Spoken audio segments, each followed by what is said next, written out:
talking about the things that matter to you. Quiet on set, please. We're going live in 3, 2, 1.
A few months after Arise launched in 2013, I was brought in as executive producer of Arise Review, a Sunday morning show that took an in-depth look at the week's major stories.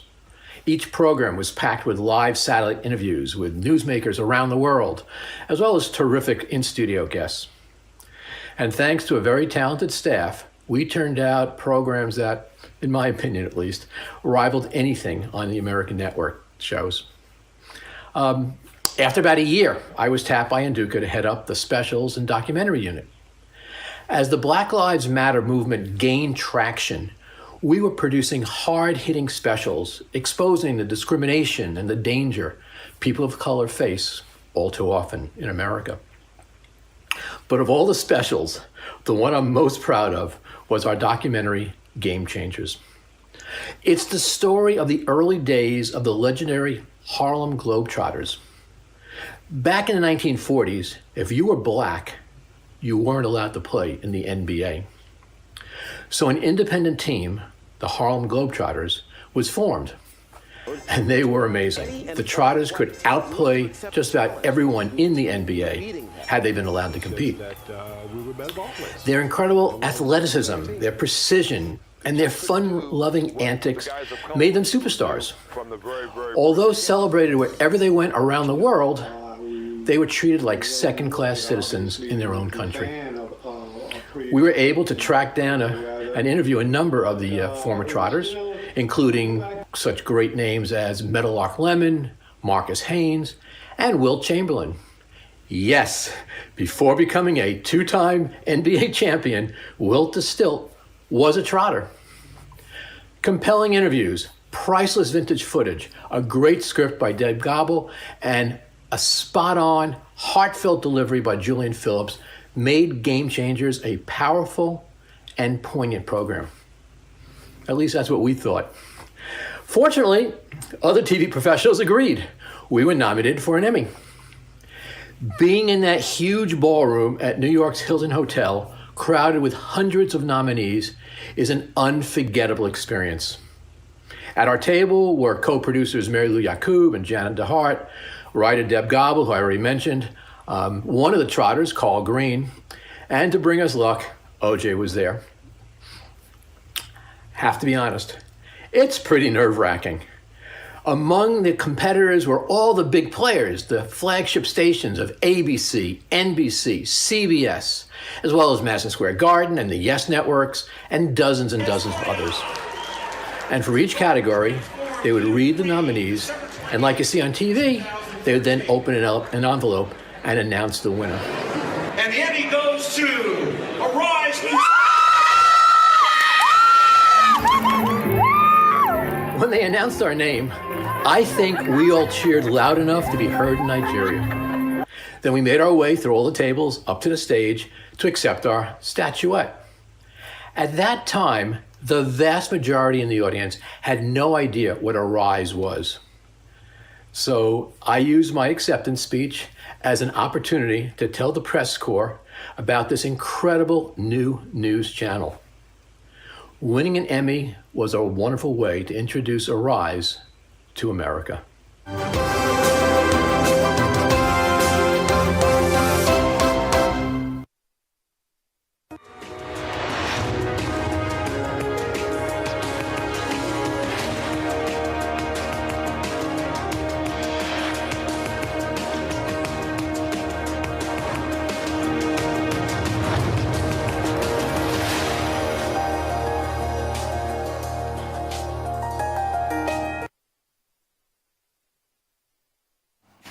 Good morning. There, you're watching the morning show here on Arise News. I'm Ruben Abati. I'm Ayon Myra Essay. And I'm Rafai Husseini. I've got a great show lined up for you for the next 3 hours. So sit back, relax, and let's kickstart your day because the morning show begins right now.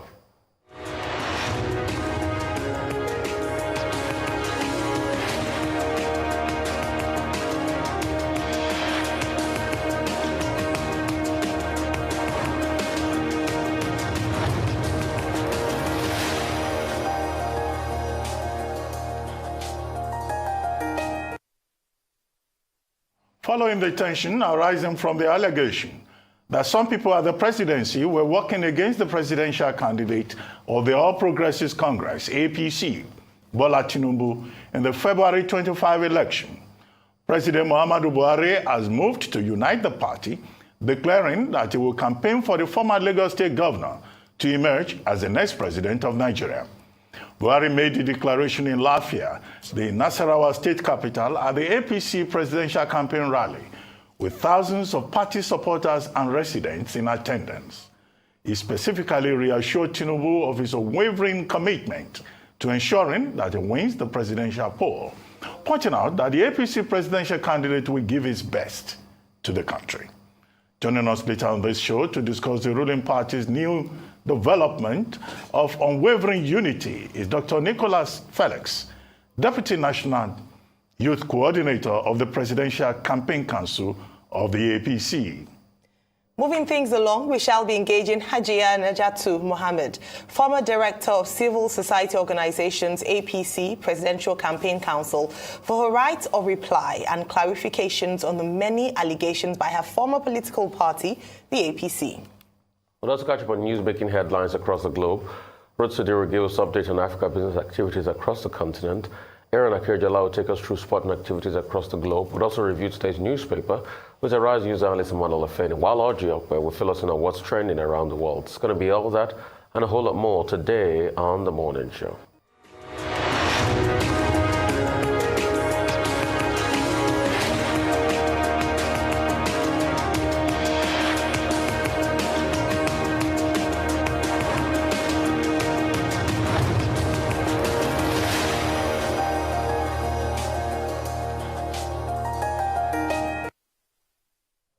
Welcome back to the morning show right here on the Rise News channel. It's now time to take a look at news stories making headlines around the globe. Days after insurgents killed at least 40 vigilante personnel at Yagoji village in Jibia, Katsina State, President Muhammadu Buhari has condemned the attack and condoled with the grieving families. In a statement by Senior Special Assistant on Media and Publicity, Garba Shehu, President Buhari says our thoughts and prayers are with the bereaved families in this difficult period. May Allah repose the souls of the deceased. Over 40 vigilante personnel were killed on Thursday evening when insurgents ambushed their convoy en route to recover stolen cattle. Locals have reported that unidentified gunmen attacked several cattle rustled. The vigilantes were ambushed with 41 killed and 2 others injured. The State Police Public Relations Officer SP Gambo Issa revealed. This is another sad one. We pray for the repose of their souls. What are your thoughts on this? Yes, we do pray for the repose of the souls and also comfort to the governor and family members of the vigilantes killed. I wanted to start out by saying another security breach, another condolence by the president. However, yes, the president would respond through his media spokesperson with giving by giving his condolences to the family members and to the state of Katsina. However, beyond condolences, what Nigerians are looking for is for a security architecture that responds to the needs and insecurity of the North, in this case, the Northwest Katsina, and interestingly also the state of the president himself. So just to go back in terms of what happened, terrorists, as you mentioned, Rufai, had killed the numbers as in cases like this often differs. Some people say 41, some people say 44. Official figures say 41. However, people are saying that they're still searching in the forest for some of the vigilantes who were killed.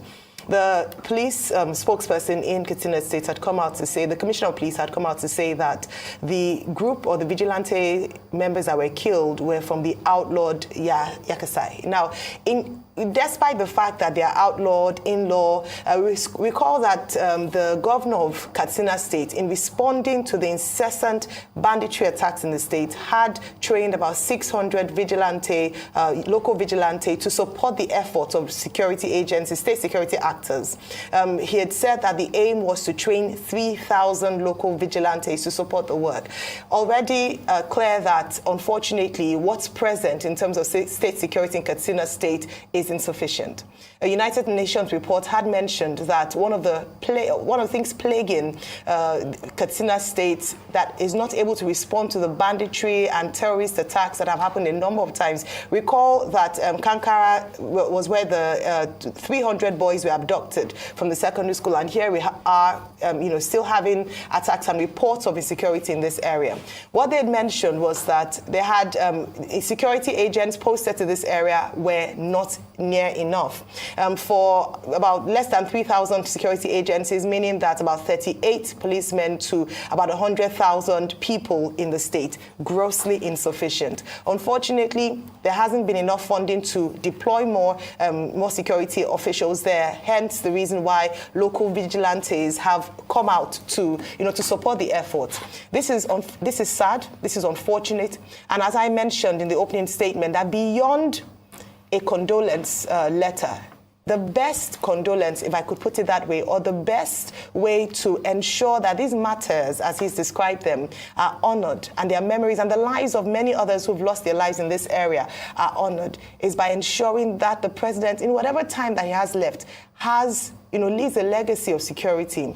They must be able to find out who, because according to local residents, many of these bandits are from the area. Many people, there were informants who told the bandits that these people were going, who gave them a tip-off that they were going to be chased and attacked by them. So it's important that there's a multi-stakeholder approach to security in Katsina State. Dr. Batu? Okay, very unfortunate incident. What we know is that, some cattle had been rustled, and then a team of vigilante men decided to give, the cattle rustlers the chase. And in the process, trying to rescue their cattle, this led to conflict between them and the bandits. And at the end of the day, as of this morning, the report is that 71 persons were buried yesterday alone. And the report indicates that, in fact, many more persons, have not yet been found. People have disappeared. 27 women were, abducted from Bakuri local government area and Kankara local government area, 2 local governments in 7 communities in Katsina State. And so the people are in agony. They are lamenting. They're talking about the loss of hope, despair. To kill 71 persons in one community alone with 27 women disappearing. The clear implication, as pointed out by, many other victims, is that we now have in these 7 communities in Katsina State, women who have become overnight widows, children who have become orphans, and just in the new year, we're still just starting the new year, and look at the tragedy that has befallen them. What even makes it worse is that there was a similar incident last year. And so every year you have this, either in form of reprisal killing or in terms of the vigilantes, being attacked, and women and children being the major victims at the end of the day. Whatever the details are, this is condemnable. The president of Nigeria says it is horrific, and indeed it is. The presidential candidate of the APC, who has also issued a statement, has also condemned it. But isn't that familiar?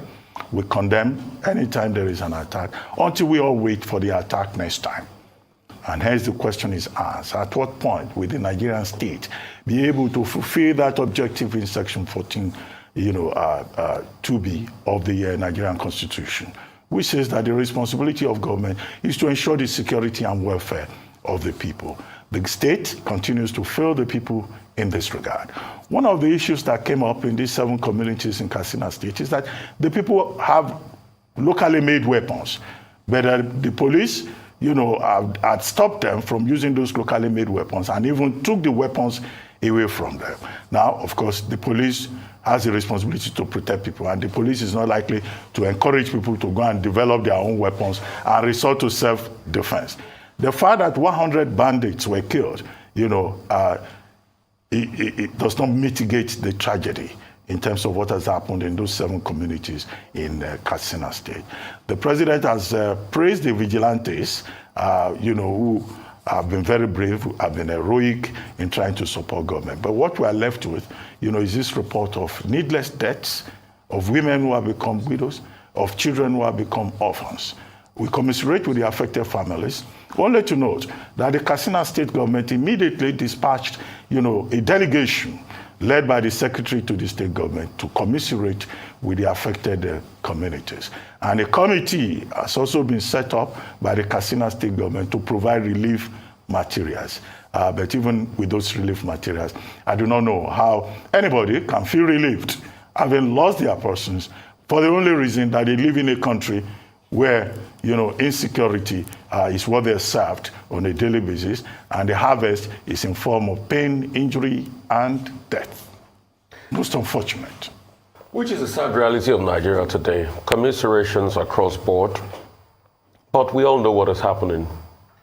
We have developed a war economy in the north, and this war economy is seeping in. We've developed a system where bandits, number one, rustle cattle for economic benefits. 2, there's a huge mineral crime scene going on, where minerals are being tapped, illegal mining is going on. These bandits also provide cover for those doing the illegality and in turn use the money to buy weapons. The third tranche of this war economy is kidnapping. They kidnap for a ransom and they get money back. So it's a multi-pronged approach. In all of this, you also have communal clashes, ethno-communal clashes going on there. And in all of this, there's also community connivance. That's why, like you said rightly, Ayo, that intel was given to the bandits. And these bandits that laid the ambush for the vigilante also pay some sort to the people that give them intel. So it's a big ecosystem of crimes going on there. One solution will be economic viability of that area. Another solution will be a good military might. But a good military might, which is a stick approach, cannot win without you having a soft power approach, which is economic viability. Also, we must have a great level of intelligence gathering across board that can even identify people that supply the value chain of information to these bandits. So that's what happens. And also the police must come in tall. If the police is mopping up arms from these vigilantes that are supposed to help sanitize the system, because the governor is now saying hitherto he doesn't want vigilantes again, then there's going to be a problem, because the police was not there to be able to govern this, to be able to respond to activities effectively. Katsina is one of the most under-policed states in the country. It's a far cry when you look at the numbers. I do not know why the governor stopped this vigilante units or banned some of them. And I'm sure this governor now sees the reality that you don't go appease the devil.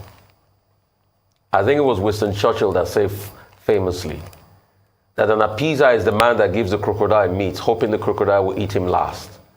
Because they will eat you last. This same governor had photo poses with bandits at a point saying they made peace, but mayhem was unleashed and he saw the plan didn't work.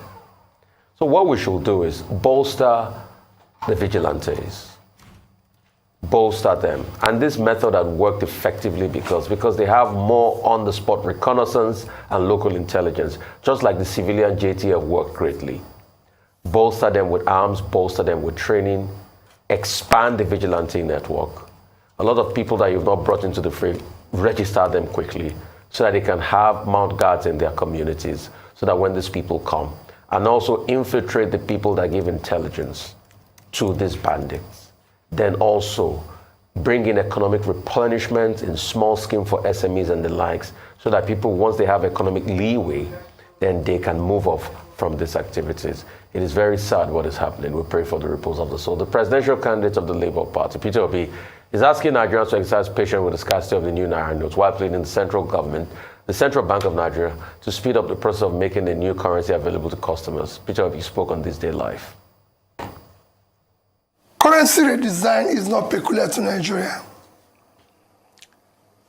This is an exercise that has a long-term economic and social benefits, but comes with a short-term inconveniences and pain. And my appeal still to Nigerians is that we should have patience with the federal government of Nigeria and the Central Bank of Nigeria, while at the same time appealing to Central Bank of Nigeria and the bank to expedite actions that will ensure that this new currency is available to small depositors, small businesses, the unbanked, and people in rural areas. Mine is to be able to make it available to the, what you can call, those at the bottom of the ladder, to make it available. And this, I believe the CBN and this can make available as quickly as possible. Everywhere, Ruben, there have been redesign of currency. In a third world country that I've known, it comes with even what you said, right? Look at what happened in India. Did you watch what happened in India? It was worse than what was happening here. There were riots, there were everything all over the place. But eventually, Indians will tell you today they're better off and their economy benefited better. A lot to talk about, Ayo. I'm glad he cited the India example and just explained that this is not unique to Nigeria, because I've seen a number of comments around Nigerians saying that, oh, this is, the government wants to finish us and this is really hellish. Yes, we cannot take that away, that this process has been less than desirable. In fact, that's putting it very mildly. We've seen the effect on businesses. On Friday, just going out, it was very sad to see what Nigerians had been, turned to, because Nigerians were taking off their clothes, fighting, shouting. It was just a jungle situation. However, we must, as we put that in terms of the hardship this has caused, we must continue to also remind Nigerians the importance, the long-term benefit of this redesign policy. We have seen as already the gains from the policy in the last few weeks, and what the CBN has said hopes to even gain further in terms of supporting monetary policy in the country. What we must appeal to CBN and the banks is for them to ensure that there's no hanky-panky, if I put it that way, in terms of releasing these notes to Nigerians. There should be more efficient ways, as has been said. Nigerians had since October of last year, the notice was given then that the redesign was going to take place. Now the deadline was shifted by 10 days. In a few days again, don't forget that that's the deadline given by the CBN, and it's important that the efforts by security agencies supporting the CBN policy is strengthened. Banks and who are erring in terms of deliberately hoarding these notes should be brought to the book. Not just banks in some small area in Ogbomoso. Let's make examples of the bigger banks in Lagos State where we do not have these new notes from our ATMs, where the new notes are still given over the counter, where some special customers are still having access to these notes in their volumes, and small businesses like one in Lekki, I saw their notice that they had to shut down on Saturday because of the hardship on their staff. This is, something that we must look into, and that Nigerians, as we've said often, the policy is for the benefit of the economy of this nation. However, we also encourage all Nigerians to work together to ensure that it does not fail. Banks, very importantly. Dr. Batu? Okay, Mr. Peter Obi, it was my pleasure to have been the one to intervene yesterday on This Day Live. And the major point he made has been played out there, that people should be patient, that people should cooperate with the federal government and the CBN, that, there's no way you have this kind of policy, there will not be initial pain. So the people have to make the sacrifice. But there are long-term economic benefits. And that was when he cited the example of India. And it's correct in that regard, because India in November 2016, decided to redesign the 1,000 rupees and the 500 rupees. And the government of India gave only 4 hours notice for people to bring in that money. Of course, there was hardship, but the people endured it. In India at the time, there were queues around, as we had today. Look at the population of India, over 1 billion. And yet the people were given 4 hours. But what the Modi administration wanted to do was to bring in money and capture people who had not been paying tax, to widen the tax base. And they, of course, they had data. They had hard system that they had developed. So it was a bit easier. The people of India, as Mr. Obi pointed out, yes, did not mind the pain. The only difference, which I pointed out before, is that the people of India trusted their government. They believed that the government meant well for them, and so they endured the pain. But here, I think the problem we have is that the people don't trust government. People say, oh, this has been designed to punish us. And the matters have not been helped by politicians playing the game of saying, oh, this has been brought, just to punish people and derail the election. At least we have had 2-3 persons, prominent Nigerians making that particular statement. So Mr. Peter Obi's support for that policy, I think, is important. He will be the second presidential candidate that will be lending his support to the policy. But he also gave the point that the CBN and the banks have an obligation to make these notes available to mitigate the suffering, the hardship that people are going through, and to prevent the kind of protests that we have seen in parts of the country, in Ibadan, in Edo State, in other parts of the country, because people have no access to fuel, people have no access to cash, no fuel. So he spoke as a statesman, trying to give confidence to the people. And I think it's in order, for us to have a balance in terms of reactions from the political leadership. While some people may disagree with the policy, those who agree, like Mr. Obi, should also come forward, and he has done so, to call for calm, to call for patience, and to make the point that the gain, the long-term benefit, will be more important to the Nigerian economy and to the Nigerian people rather than this initial hardship. And we have examples from other parts of the world, even apart from India. But my only footnote to that is that, look, going forward, the Nigerian government, with regard to policy execution, must build confidence and trust. Because if the people think their government is against them, it doesn't matter any policy you design. No matter how well-meaning, people will read meanings into it. They will read errors into it. Others will, in fact, make efforts to sabotage the same policy, as we have been told. So let me quickly start from India. There were big gains from that policy in India, just like there are going to be big gains on the policy of the Naira Reserve on the Nigerian economy. Taxation and collection of taxes increased 18% a year after that policy was done. And today, India keeps getting a lot in taxation. And that's why India recently had a budget of $500 billion. That's governmental spending this year in India. That's about 45 trillion rupees. So you can see the effect of that Naira policy. In Nigeria, it's already having the effects. The reason why the CBN can curb a lot in terms of monetary policy is because you have a lot of black money in the hands of people.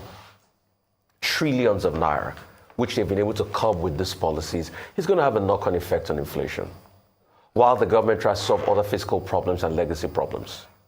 Nigerians, please support this. I know the hardship is there for businesses, but really, for the lasting gain, we need to go through pain.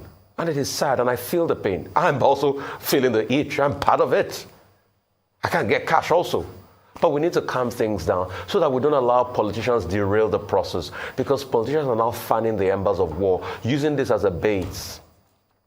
For the first time, the same National Assembly that has not held extra sessions, that their members are so quick to go on recess, even when the country is burning with insecurity, now they want to have one more recess because of this Naira policy.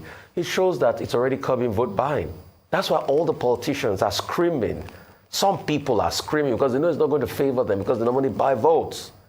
And that's why they're also sponsoring protests. And people should be careful. Don't allow them use your anger to sponsor protests and derail things. Some of them are even talking about sorts of things like Scotland election and interim government. Perish the idea Nigeria can't go through disaster again. It's a fair playing field for all. And we must learn to make this country work. And that's why those that didn't go see the president when there was ASU strike, those that didn't go see the president after 5 months of scarcity, are all going to see the president now. Please, this policy was the benefit of all. There will be pain, but there will be gain in the end. Let's make it work. Sorry about the pain. It's going to be all right. We'll take a short break now. When we return, we'll have Ruth Zodiri to give us updates on Africa business activities. Stay with us.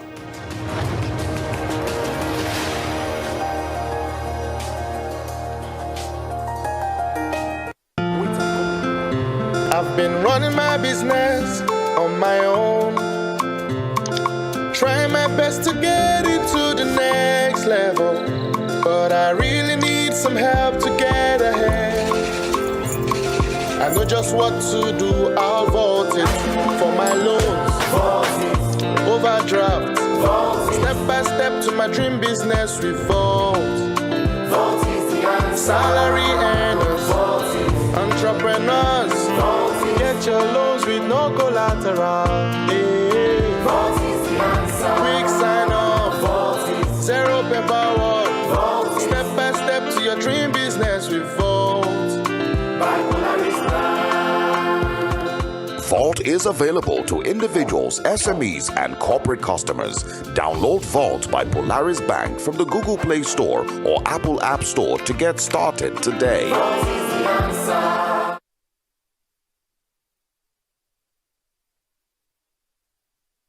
Hey, Iskilu, báwo la ti fẹ́ sanwó ni? Farabalẹ̀. 1,000.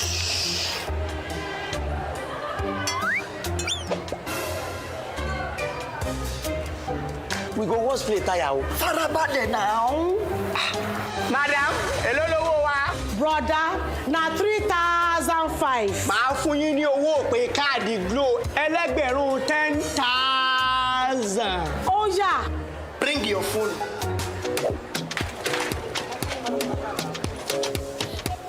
Ha! 10,000. 1,000 naira credit. Now you turn to 10,000. No. All of us don't know about Glo Berekete. Ní ìlọ́po mẹ́wàá nísìnyí. Ṣé o ti gbọ́? Ìlọ́po mẹ́wàá ló máa gbà lórí iyekíye tó o bá rà sórí ohun ìpè Glo Berekete 10 times rẹ. I told you. Now what go tell? A day to remember in the history of our dear country, Nigeria. 9 wise men from the north who are governors came together on June 8th, 2022 to stand for equity and fairness in the interest of our nation, Nigeria. They buried personal interest for the unity of our country. They supported the call that power must shift to the south in 2023. They chose a Nigeria agenda. We salute our brothers and sisters in the northern part of this country who, in spite of their vote advantage, continue to propagate the unity of Nigeria by promoting rotational presidency between the north and southern part of the country. Let voters in the north follow the move by these leaders. Vote for power shift to the south. It's the turn of the south to produce the president in 2023. Let's vote Bola Tinubu for president for a renewed hope of better Nigeria. Vote Kashim Shettima as vice president. Vote APC. Long live the Federal Republic of Nigeria.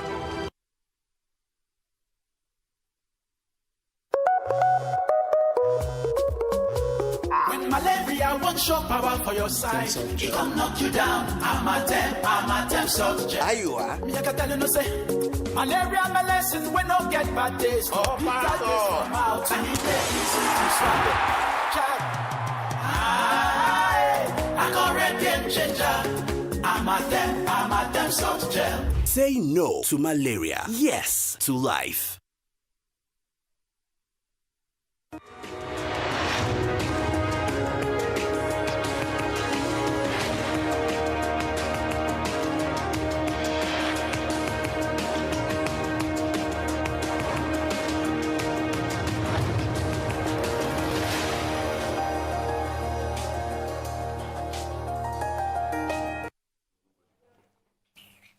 Welcome back to the morning show here on Arise News. Now for business updates across the African continent. Rotus Oderi joins us. Good morning, Rotus. How are you today? Yeah, fine. Good morning, Ira. Good morning, Doctor. Good morning, Rufai. Good morning to all the viewers. Look, Rufai, well said on the Naira redesign and those who are not really caring for the everyday people and deciding when they want to go and protest. But Vice President Osibanjo is calling for more fintech. Probably have to, break this down a little bit. He says he wants more fintech players to be able to handle the load when we see what's been going on with respect to delays in electronic payments, delays in POS, delays in transfers, and so on and so forth. And ironically, because we want to become a cashless society, the fact that less people are able to use cash has meant that the system has been, has been burdened. So now the question is whether or not the system as we know it, the payment infrastructure can be expanded. So if we take a look at a tweet, I think, this conversation also was happening on Twitter. So this gentleman here says, fintech today, fintech tomorrow. Nobody has been able to build an infrastructure system to rival NIBS as the interbank settlement system and provide redundancy. All of you want to build savings, investment, and diaspora remittance. So there was a big debate on it. Someone responded to him saying NIBS is the national switch and interbank settlement system. It belongs to the government. That's not entirely accurate. The banks have a buy-and input on that. Fintechs are only built on the infrastructure that exists. It's like asking car manufacturers why they don't fix potholes on the road in Lagos. Shout out to the infrastructure in Lagos. So if we look at NIBS payment functions, you've got the switching, which is essentially what provides the interoperability between the banks, where if you transfer bank A to bank B, they're able to recognize each other. You've got the PTSG, which is the payment terminal service aggregation that, of course, makes sure that all those payments go through. And then, of course, the FSI, which is Financial Services Innovators. NIBS is also part and parcel of that development. So the thing is, though, if you look at how the NIP, the Instant Payment System infrastructure works, right? How do you expand on this here, where you make a transfer from bank A to bank B, NIP recognizes it, and then NIBS facilitates that payment? This is what is being burdened right now. So, but the thing is, the infrastructure, if you use the road analogy with the potholes, if one road closes down, which is cash, and then everybody overloads themselves on the other road, which is the electronic payments, you now have to build out that infrastructure. But that responsibility still falls with the government, essentially, or with NIBS and essentially the infrastructure that they've put together, and the bank. So even though you have more fintech players coming in, it is still the same infrastructure. So the question now is, how do you build that out? So that is what is in front of us as of right now. If we want to get more cashless, and if we want to get more electronic payments, that's the question. So it's really good that this is coming up now and that we're seeing all these delays, because now the emphasis is on the players in the sector to try to build out that payment infrastructure, make it more widespread so that we can actually get to where we need to be in terms of cashless. Because look, as far as instant payments, Nigeria ranks 6th in the world, just behind China, Vietnam, India. We're the highest ranked African nation with respect to the speed with which payments are made, even ahead of the UK, US, and other countries. So it's just a matter of building that system out now and making it bigger. So here is that challenge for us. Still on, I think we moved to Ghana now. Mr. Idris Elba he met with Nana Akufo-Addo, I think it was on Friday or Thursday. He's planning on shooting a movie later this year, and he's been calling for more film incentives. Let's listen to what he had to say to the president. of African filmmaking, but the facilities around that are something that is lacking. In South Africa, they have a big facility. A lot of film production goes there. But quickly, as we're planning this, we realized that policy is where the actual groundwork needs to be laid. You know, we've studied the models of obviously South Africa, who have an incredible incentive package. Then around Europe, obviously Greece, Morocco. These are all places where they realize the value of the filmmaking dollar, and have brought that policy into play. Tony, Danny, and is it the film? National Film Authority. National Film Authority have, done the work, put together a very comprehensive plan to propel Ghana into the forefront.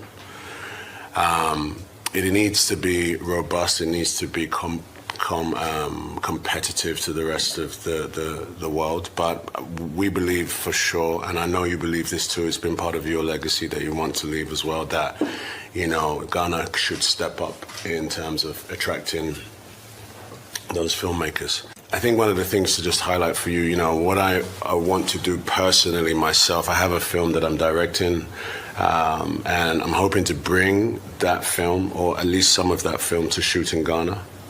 That film will be, I would say we would be here in December. We start pre-production in August.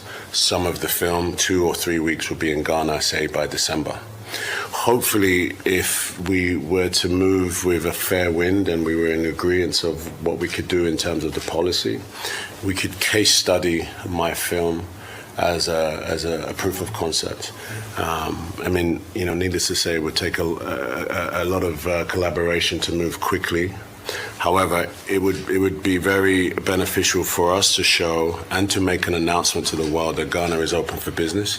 Here is the steps, the policies are in place, and we have actually bringing a film, one of the soil, I may say, to our country, and we're going to put our money where our mouth is.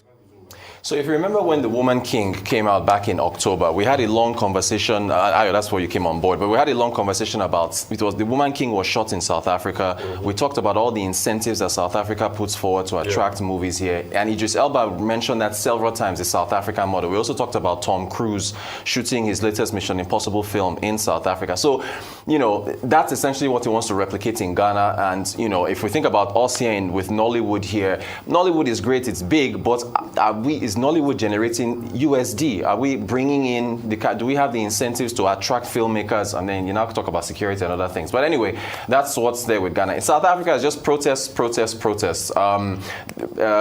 Ramaphosa is giving a State of the Union address this week. I think it's on the 9th. There was a protest for there's a wage, a living wage that they set up in 2020 when COVID hits. I think it's about 340 rand to citizens at the bottom of the pyramid. Some folks there went to protest and say that should be increased to like 1,500 rand or so. So they want him to mention this. Also, ESCOM. A number of people protested at ESCOM's. This was a poster they put out, I think Thursday or Friday, put together by Stand Up South Africa. They were protesting on Friday, I believe, at ESCOM's headquarters over the tariff that's been increased to 18%. ESCOM wanted 32% on the tariff, so they are not even happy, but it's still going up, and I think it's effective April. We can listen to one of the protesters who had something to say, and 20 is what is his name or so. And the recovery of outstanding debts from citizens, municipalities and businesses that are not paying. ESCOM has to improve its debt collection. Why is it that some municipalities don't pay, and yet the lights are on? And then ESCOM complains they don't have money. And then they go and ask for 18%. Why don't you go to nearby municipality there and there? You know them. Mr. Oberholzer, who is the present Chief Operating Officer of ESCOM, is retiring effective April. ESCOM is eliminating the position of Chief Operating Officer because it's being broken down into 3 subsidiaries. So these protests have been continuing, and in the midst of all this, as the protests have gone on, ESCOM is now trying to make changes because I think they are moving into generation, transmission, and so on. So they are eliminating that position. Well, this man, Jan Oberholzer. And then finally, that's the gentleman that's retiring, and they're eliminating his position. Yeah, you notice that Tottenham defeated Manchester City yesterday, 1-0. Yeah, and Tottenham is also in the news, not just for sports, but with with South Africa. So South Africa's tourism board, in principle, have signed a 1 billion rand deal with Tottenham, so where Tottenham is supposed to promote tourism in South Africa. But there have been some backlash because people are saying, why will you pay 1 billion rands to Tottenham? They're saying that the money will come back into the economy. In fact, here's the interim CEO of South Africa's tourism board sounding pretty defiant in a press conference. This is not about football. So the whole conversation about we are supporting Team A and not Team B is a misguided conversation. We are accessing the audience in the British Premier League. We are accessing it so that we can persuade them to travel to South Africa, spend pounds, euros, dollars, yen in our destination and bring dignity back to our people. That is what we're doing. It's about the aggregated audiences. And hey, how long was Michael Wilson in Cape Town? So they're trying, again, like the Ghana thing with the film, South Africa, but then, by the way, the chief financial officer of the South African Tourism Board, it turns out he is linked with the agency that is putting this deal together. So there's some, there's some funny stuff going on there. I mean, when the guy was opening his eyes wide and saying, we need to build the audience from the English Premiership, you know, obviously, when you're lying. Yeah. When kick it back, you're lying. There was a kickback in that deal. I don't have problems with those deals. Yeah. But what I have problems with is the scrutiny. Yeah. You need to be able to open it up. For transparency. Because you don't see the effect, run of the mill.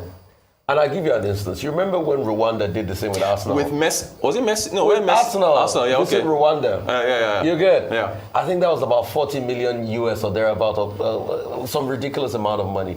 What was the knock-on effect? So you can't really, be able to ascertain. Yes, you are getting a lot of eyeballs, but is it having a knock-on effect?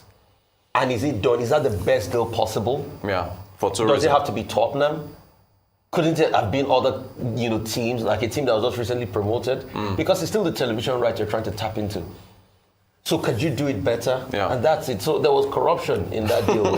And it was obvious because the guy wanted to take a 1.5 million initial pound payment. Pound payment kickback. So moving on, I'm happy about the fact that you talked about, building the architecture. So I'm for NIBS, right? For NIBS, because I also play in this space in my former So why is the architecture? Okay, we'll press you now. Why is the architecture not improved? In my former life, I also played in the fintech space, trying to build an app. Okay, answer now. The problem is this. Yeah. The banks are not pulling their weight. And also there's the jackpot effect that they've not been able to ramp up architecture as regards their own, back end, as regards digital banking and the likes. But also what you need to do is use NICDA to be able to create a very good sandbox, all right? Yeah. Where people can innovate along that and build on the back of NIBS. And once you do that, it can be improved upon. Also, we need to have a country where we can liberalize the system in such a way that there can be other gateway payments that can also be linked. So multiple architecture build that can also be linked to NIBS doing that same work. So it's a conversation we must have. But also, and this goes back to the CBN, the barrier to entry also has to be reduced for people that want to play in the fintech space. I know they want to securitize. They don't want people to lose their money. People just set up some kangaroo shop and go. But also, you also have to build that sandbox so that people can innovate. Then you widen the ecosystem. It can be done. You have a lot of great Nigerians working in that space. And with that, we've done so well. And I'm happy you spotted it out in terms of online payments. But we can only do better. And that's why sometimes I wish all these billions these politicians are putting in their rooms that is rotting away. Can go into fintech, you can bring it out and give all those young boys in Yabacon Valley to be able to innovate, but they will not do it. It's to steal the money to buy votes during election that they know to perpetuate themselves in power and continue state capture. Well said. And when CBN brings policy now, they start to shout. So just two things I'd like to talk about. Yeah. So when the South African protest started, particularly with Eskom, and of course their bid to buy into Tottenham Hotspur to attract tourism into South Africa, what some of the critics had mentioned was that they prefer that the money was invested in their power sector because local businesses were losing out. So what's the point of attracting tourists into the country if they're not able to, if they have a power or energy crisis? That tourism has suffered since the load shedding started. As you know, you come into the to South Africa, you have issues with power. So they felt the money could have been put to better use by investing in the nation as opposed to investing in Tottenham. So then a number of for and against with regards to the Tottenham deal. Yes, they only attract investment, attract tourism and boost the economy, but they're talking about fixing internal issues first. And the second thing I want to just make a case for, in the same way that Idris Elba went to Ghana to make a case for the growing the film industry in Ghana, attracting international investors through policy. I'd also like to make a case for Nollywood. PwC in its estimates 2022 to 2024 forecast said that Nollywood the entertainment industry in Nigeria has the potential to be the fastest growing entertainment sector in the world, with a potential GDP growth rate of 8.6% per annum. Unfortunately, this government hasn't been very good to the entertainment industry, despite the fact that if there's any growth in this industry, I must accord honor and respect to our Nigerian people who have worked tirelessly. And I look forward to a government who is interested in growing that sector. Amen to that. Amen to that. Should anybody be surprised that Idris Elba, like other filmmakers, want to go and do their film in Ghana? This is not the first time. In 2015, he was there to shoot Beast of No Nation. But this time around, he says, look, the responsibility of government is to put policies in place and provide incentives. Now, that's straightforward thinking, makes sense. Government's responsibility is to provide an enabling environment. And he was not just talking about culture, he was talking about investment. Now, people go to Ghana. It's not just filmmakers who want to go and shoot films in Ghana. Many businesses have relocated from Nigeria to Ghana. So, and it's just because of the environment. And under that umbrella, you can talk about security, you can talk about infrastructure, you can talk about a number of other things. Despite the fact that Ghana is not a well-managed economy, but at least there is the environment. Exactly. Here in Nigeria, where we have failed mainly is at the level of policy. I've made the argument here, that look, cultural policy is part of the development process. If you don't have an overarching cultural policy and you do not have people who understand culture at the commanding heights of the cultural industry, then of course you get the kind of disconnect that we have in Nigeria. Quickly, what is the kind of disconnect we have here? We have Bank of Industry. We provide support for filmmakers in Nollywood. But if you ask players in that space, they will tell you that, look, it's so difficult to access the loan. And if one or two persons are able to access the loan, the majority are left out. Two, yes, government recognizes that Nollywood is a major foreign exchange earner. But people, Nigerian leaders, you see the mindset. One leader the other day was referring to somebody as a Nollywood actor, which is to give the impression that Nollywood is not important. The Actors Guild of Nigeria had to issue a statement to say, don't put down this industry that even contributes to GDP and helps to promote the image of the country. So the policy environment is very important, and it's good that Idris Elba also cited the example of a country like Morocco. One, fintech, you put your finger on it, infrastructure. Okay, we're told that the fintechs have mobile money agents who are all over the place, they should be integrated. How about the point you raised about infrastructure? If you go to any store now, you want to use this, their point of sale, whatever, and even people, who try to use these mobile money agents, the problem is serious. Beyond the backbone, the infrastructure, how about internet connection? You can stay on the queue for almost 1 hour. They'll say, oh, this POS is not working. Some stores now even have about 4. So maybe this lack of infrastructure is what is responsible for it in part. Finally, South Africa.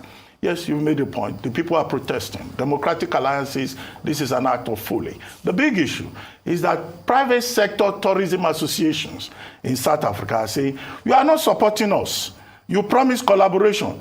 Nothing came out of it, but you want to go and buy a club in England. And secondly, 1 billion rand. Why don't you use that to save ESCOM? And of course, that's familiar. But Kumalo is saying, look, we'll go ahead with it. But the major problem was that the proposals were leaked. And he says they will deal with that.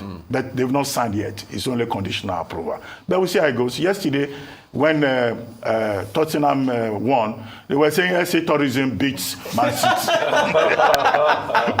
So some people have adopted Tottenham Sports already ahead of the January 9 State of the Nation address. Anyway, thank you very much, Rotus. Thank you so much. We'll take a short break now. And when we return, we'll be talking to Dr. Nicholas Felix, Deputy National Youth Coordinator of the Presidential Campaign Council of APC. Stay with us. We'll be right back.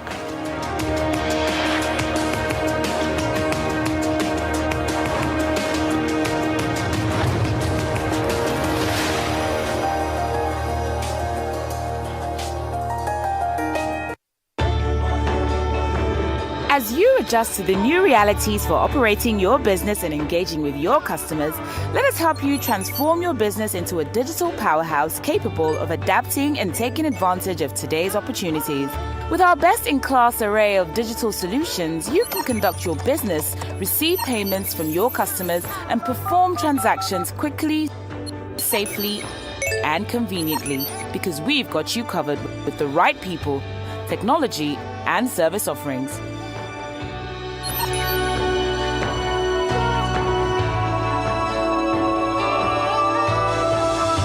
Contact us today and let us take your business to its zenith. Zenith Bank, in your best interest.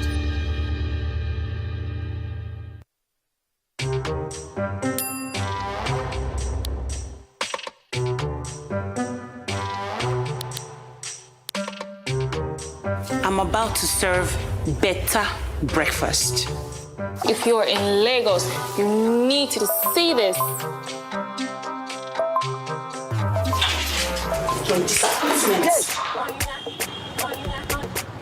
I'm not just streaming content, I'm just escaping traffic. Get more data to enjoy exclusive content. Dial *141# now. Airtel, the smartphone network. Nigeria has a problem. A really big problem. The problem has made our country sick.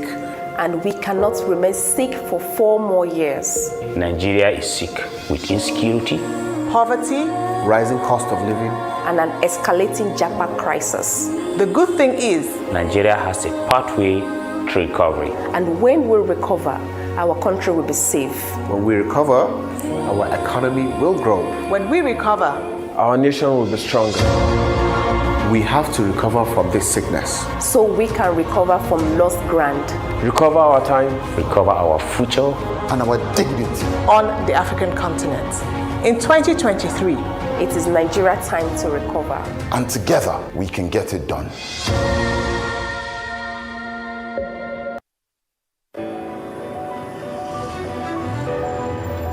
Hi, I'm Pato Rankin, and they don't call me world best for no reason. I only deal with the best. Be it auto or business, 100% claim is always guaranteed.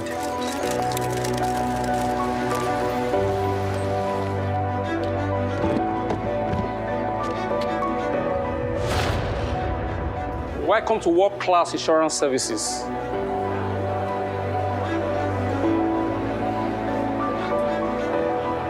We are Anchor Insurance, where insurance truly works.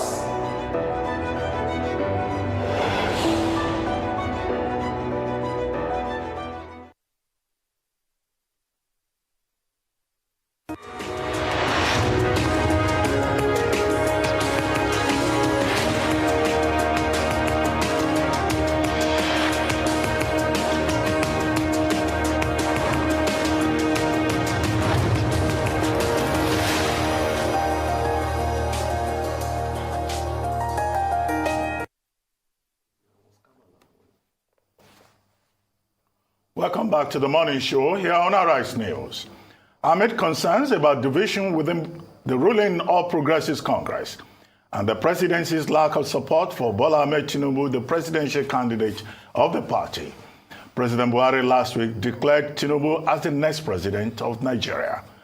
Speaking in Lafia, the Nasarawa state capital, at the APC presidential campaign rally, Buhari assured Nigerians and the people of Nasarawa State that the APC presidential candidate will be a good president who will make the country better after him.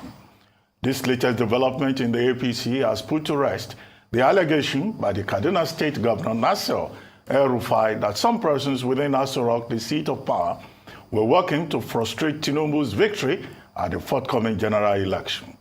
Joining us now on this show is Dr. Nicholas Felix, Deputy National Youth Coordinator of the Presidential Campaign Council of the APC. Good morning, Dr. Felix. Thank you for joining us. Before I go on, what's the best way to describe you? Dr. Felix or Pastor Felix? Because I understand you're also a pastor. Okay, very fine. Yes. Thank you for joining us. Well, good to be here. President Buhari in Nasarawa over the weekend described the presidential candidate of Nigeria, of the APC, as a competent Nigerian who has his support, and I think that he says he thinks it will be the best deal for Nigeria. But there have been reactions to that. The most prominent being that of Honorable Yakubu Dogara, former Speaker of the House of Representatives, saying that he knows that President Buhari likes to crack jokes. But at this time around, by recommending Asiwaju Bola Ahmed Tinubu, he has taken jokes, comedy, to the highest level of satire. Okay? I know somebody in your party has already responded to that, but what do you think? Is the president just being satirical? Is he just being, gracious? Once again, thank you for having me on your show this morning. And I don't think we expect anything less from the opposition party. The president went on a campaign trail. That was not a comedy center. That was not a comedy stage. He went on a campaign trail and he campaigned for our presidential candidate, Asiwaju Bola Ahmed Tinubu. To think that he was joking, I don't think Muhammadu Buhari is a comedian. I don't know how much jokes I've heard him shared recently. But I think he meant what he says. If you know Muhammadu Buhari very well, you know he's very keen. Several times he has said Nigerians should vote for the best. He has said that on the campaign trail. He has said that that's his style of politics. And for him to come out categorically stating that Asiwaju is going to be the best, he means it. It's not a joke. If he does not, Muhammadu Buhari will not say it. So to come out and say this is a joke, it tells you the mindset of these people. This is a serious election. Nobody is joking here. We are campaigning, and we know Bola Ahmed Tinubu is going to be the best president and is going to deliver if elected.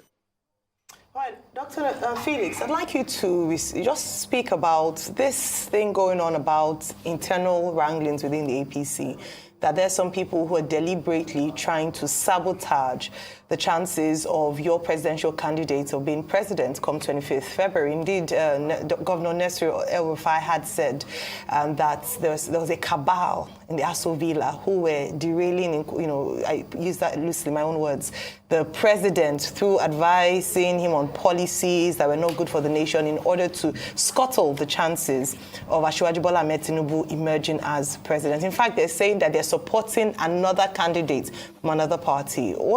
Can you clarify this, please? I'll speak on this in two angles. First of all, in any organization, whether family or business, large or small, there are bound to be crises. There are bound to be, issue here and there. That's why sometimes even in your mouth, your teeth will bite your tongue. But that doesn't mean this is the end. I won't doubt what El-Rufai says. He's a governor. He's somebody who's close to the villa, close to the president. For him to come out on national TV and state categorically that there are people in the villa who is trying to sabotage the chances of our presidential candidate, Asiwaju Bola Ahmed Tinubu, I believe he has some concrete information to have said this. So I won't doubt him, but I'm glad he didn't mention names because that would have caused some uproar and some more confusion. Right now, what we're trying to do as a party is to resolve the crisis. But to think that there are no people here and there, even at the local, national level, who will be, feeling otherwise, I think we'll be deceiving ourselves. These are bound to happen. Issues will take place. Issues will happen. But the ability for us to resolve it, and that's why you saw the president here on Saturday endorse Asiwaju, made it very clear categorically that he is in full support.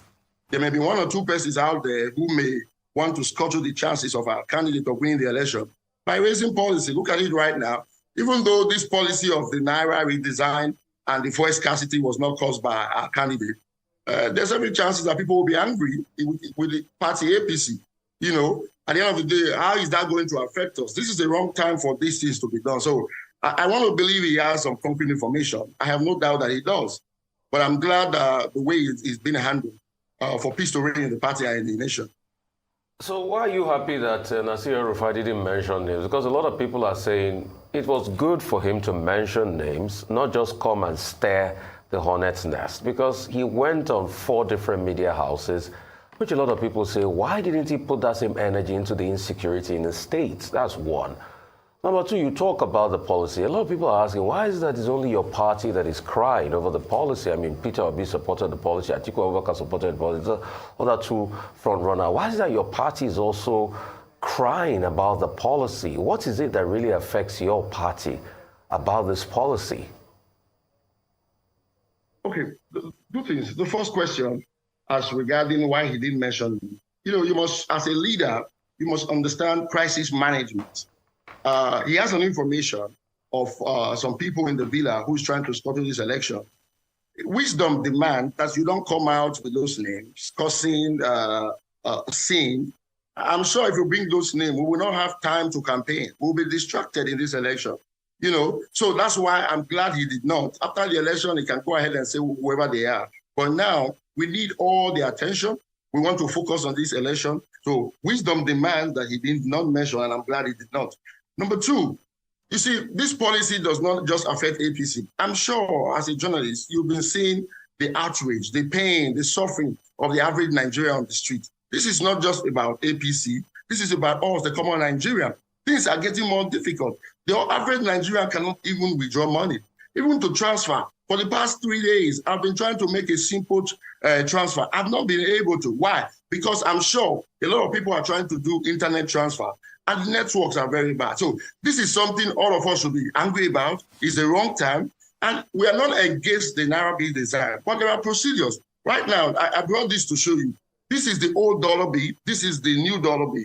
When the new one was redesigned, America did not put the policy to just get rid of the old one in just a few days. Gradually, this is going off circulation. Take this to the bank, gradually they take it off. You have to be able to put policies that will not affect the average Nigerian. For you to come out and give just 90 days, and even the new Naira is not available. So this policy is wrong at the wrong time. Okay, real quickly, I would like to ask you, please, have you read the CBN Act? Have you taken out time to read the CBN Act? Because you said they just give just 90 days. Do you know that that is what is stated in the CBN Act? Those are what is as enshrined in the laws of the land. So no law has been broken here. Why 3 months to the election? The CBN governor had the whole of last year to do this. He had January 2022 to have started this. For him to wait a few days to the election, this is the wrong time. If anybody is telling me that this is right, I don't know what to say. We have an election coming up. Now think about it. There was riot in Ibadan. There was riot in Edo State. Is it the best time to do this? Now, if these riots continue, are we going to have an election? The answer is completely no. So what we are saying, this is the wrong time. They could have done it another time. If you like, it gives 10 days. But to be doing this few weeks to the election, I think that's what we are complaining about. Now, this complaint is not just because we are APC. Every Nigerian is suffering out there. I'm sure you know it. Well, Dr. Felix, let me ask you. Last year, during the APC presidential convention primaries, you stepped down, right? And Yes. 2 basic reasons have been adduced for the reason you did so. One, that you thought Oshibajo was the best man for the job. And second, that you do not support the idea of a Muslim ticket. Now you are the National Youth Coordinator Deputy National Youth Coordinator of the same Muslim ticket that you said you objected to. So what changed? Why are you so contradictory in terms of your choice? I'm not contradictory. I will deal with it in 2 angles. Number 1, I participated in the primary election. And you understand, during the primaries, you go out there and you campaign. No matter how good your opponents are, you give your own reasons why you think you're the best. If there are ways to fault the other candidate, the other opponent aspirant, you do so during the primary election. I've witnessed election in several countries. This is what happened. Now, at the end of the day, I felt Osinbajo was the best candidate for me because we had very limited time for us to go out and campaign and meet the delegates. So we deemed it fit to be able to join forces with somebody, especially that we know will give chances to the youth. And during that time, Osinbajo was the only person I had the opportunity to meet. We sat down, we discussed, and that's how we supported him. However, after the primaries, I'm a Democrat. The fact that my candidate did not win, the fact that my choice did not emerge, does not mean now the next person who won cannot deliver. I beg to differ. 1,271 delegates thought otherwise. If that huge amount of delegates thought that Asiwaju is the best candidate, I think every person who is democratic enough will sit down and ask themselves, why did this man win at such a great number? Why do 1,271 delegates choose him? It means there's something I'm missing here. And that's how we began to find out what was going on about Asiwaju. Why did they choose him when I thought Osinbajo was the best candidate? As a Democrat, it's not time for me to be angry and leave the party. Just the same way, if Labour Party and PDP, Asiwaju becomes president, that doesn't mean now you are going to leave the country. What every Nigerian who is patriotic will do is to join hands with the current administration to support for the good of the country. And that's what we do. In terms of the Muslim ticket, yes, first of all, I thought it was best for a Christian to emerge as the candidate. Why? The northern governors came together and said power must go to the south. And if you listen to my speech very well on that day, I gave them kudos for that. And till today, I respect them for that act. I also felt that if power goes to the south, it should be the turn of a Christian and not a Muslim. But again, delegates thought otherwise, and they voted for Asiwaju as the candidate. Now it is my responsibility to join him to campaign. Now, I did not just do this. I did it after several meetings with him. If you follow me carefully, after the election, I was mad about the Muslim ticket.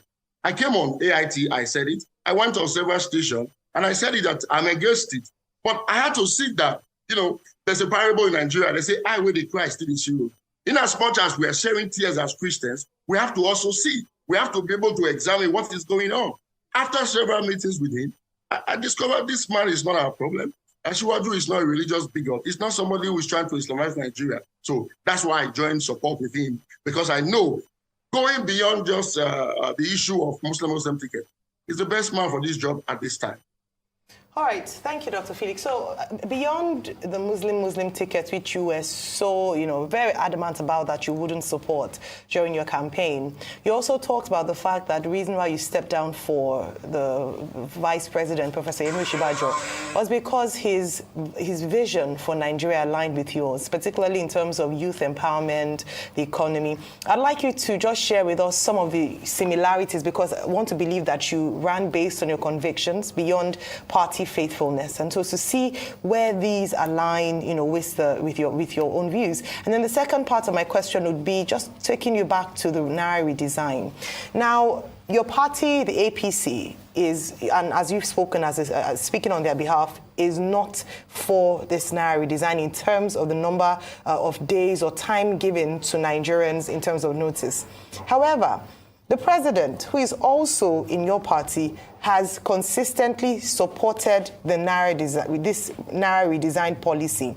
In fact, some governors of the APC went to see him last week to discuss, and he said he would give them a response in 7 days. So, he hasn't changed his messaging. So is there a disconnect with the president's views, or what he aligns with, and the party's views? And then how would the party manage that?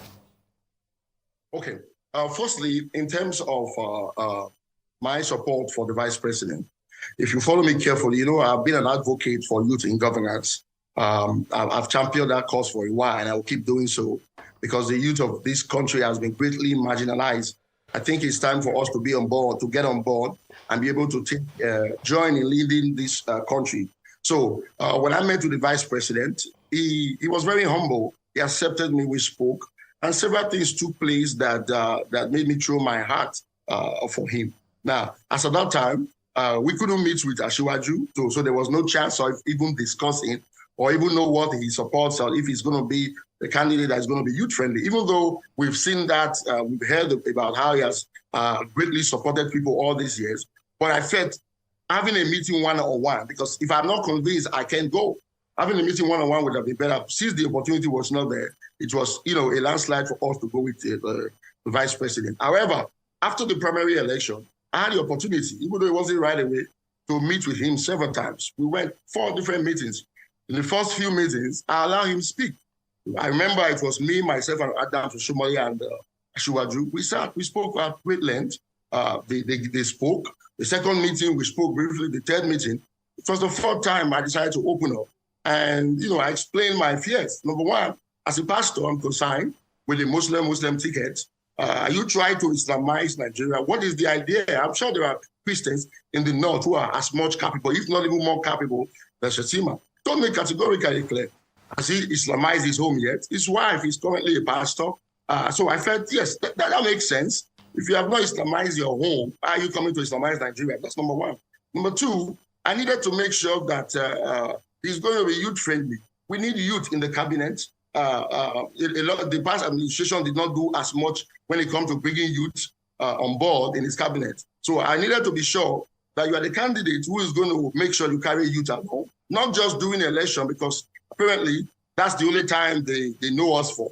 And he gave me his assurance. As at this time, the manifesto wasn't out. We spoke at great length. And if you read his manifesto, you will notice, I think on page 58 thereabout, he has promised to give 9 cabinet positions to youth, 3 to those under 30 and under 40, and 6 others to those under 50. So it's going to accommodate the youth. Now, if we don't have the opportunity to be elected as president yet, I believe we will be appointed. And he has the track record. Nobody can deny that. And this is a man that has empowered people all over the nation, from the north to the south. So that's why we pitch our tent with him. And I know he's going to do exactly what he has said. In terms of the Naira redesign, you see, one thing we must not fail to do when we speak of party, we must be able to separate party and administration. Yes, this president is APC president. It doesn't mean in governance, the party is carried along. When this issue of Naira redesign came, I'm sure the national chairman of our party was not consulted. I'm sure this was not discussed at the national party. It was an administrative issue where the CBN governor, I believe, gave his recommendation and the president bought into it. If you listen to Adam Shumoli yesterday, he made it very clear, and I believe him because he is somebody that has worked closely with the president, understanding that this president hates corruption. And if the CBN governor comes and says, if we are able to redesign this, it will stop corruption in this election, I'm sure that's why the president gave his go-ahead. I'm very sure the president did not say there should be a limited amount of the new Naira note in circulation. Nigerians will not have been crying if you go to the bank, you are able to withdraw your money. The issue is you took away the old money, and yet there are no new currency. That's where the problem is. If the new currency was out there, and people can go and withdraw their money and do whatever they want to do, nobody will be protesting. So you took away the old money, but yet there's no amount of circulation of the new currency. You don't do that. Nigeria is already going through economic turmoil, and yet you are bringing such strict policy few days to election. Look at me on your show. Instead of us to be discussing issue has to do with the economy of Nigeria, we're talking about now. Okay. This thing could have been done after May. It could have been done in June. It still will not affect us. Okay, but other people too would like to ask that. Why is it that your party and your presidential candidate didn't see anything, a need to go visit President Muhammadu Buhari when there was 8 months of ASU strike and over 5 months of fuel scarcity? But why is it that this Naira redesign makes a difference? That's one. Number two, as a pastor, how do you feel, when you hear allegations against a presidential candidate like drug abuse, drug trade, narcotics, lots of things, certificate issue? Like, I'd even like to ask you, there's been discrepancies about age. How old is your presidential candidate? And what schools did he even go to? And you're a pastor. What's your reaction to all of this? This is like, I like the phrase you use, allegation. Yeah, it was not indicted. There are allegations all over the place. Right now, I'm sure you have seen a video trending about me, that I'm the current presidential candidate of Zenith Labour Party, and that INEC organized, registered that party and positioned me there to help APC defeat Labour Party. It's going on all over the place. I've received so much phone call. That's an allegation. And I'm sure many people have hated me already just because somebody alleged. I'm not a presidential candidate. I went through in the primary election with APC. I never even heard so much about Labour Party. And they said I was positioned in 2019 by APC to defeat PDP. And yet I was with PDP. My party endorsed PDP in 2019. So allegations are going to be all over this place. When I saw it, I looked at it. Everything was false about it. Many people called, including the Reverend Father. Some have left me insulting message, praying for me, praying for my family. They are insulting me that I'm positioned to go and, help APC defeat Labour Party. That's an allegation. So if it's an allegation, I don't go by rumor. If INEC certified him, you must understand, I'm a Democrat. I believe in a nation where I've seen democracy played out. We went through a primary election, and this man emerged as a candidate. He went through the process of verification, and yet INEC verify him, certify him. If INEC think otherwise, they should have stopped him. The fact that INEC say you are qualified because your party presented you, there is no record for us to go back. I'm not going to join with people talking about narcotics, drugs, and all manner of stuff. Even as a pastor, I'm glad you mentioned it. Do you know how we get accused sometimes? This suit I'm wearing now, somebody will say it's church offering, I used to buy it. We get accused all the time. Does that mean now this exactly what people are saying is what we are doing? So we don't go by allegation. If they feel that this man have issue with drugs and all of that, I've lived in America. I'm telling you, American government will come after him. The fact that they keep putting out statements that there's nothing of that for this man, I don't think I should be worrying my head over such things. We have a presidential candidate. These are all distractions. But you understand that this is political season.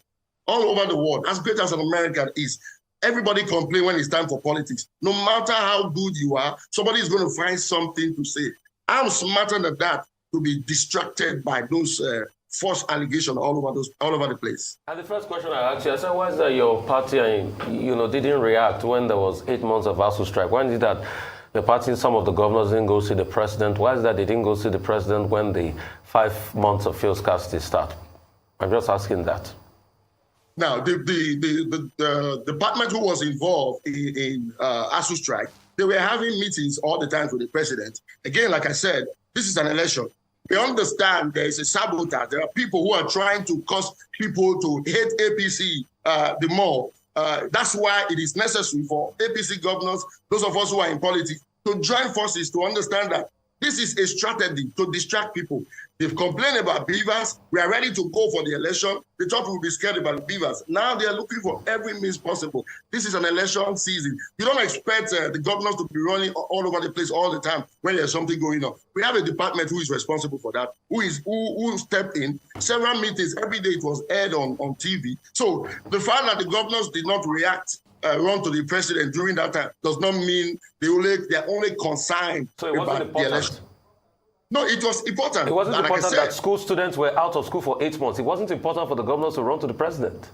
Is that what you're saying? No, it was important. So why didn't they go? Why didn't they run to the president? Why didn't they go visit the president about the ASU strike? I'm sure if they why didn't they intervene? I'm sure if they come on your show, you can ask them. I'm sure we can put a call through to them and ask them why didn't they go. I can't speak for them. I'm not a member of the governor forum, so I can't answer why didn't they go. But like I said, there's a need for them to react.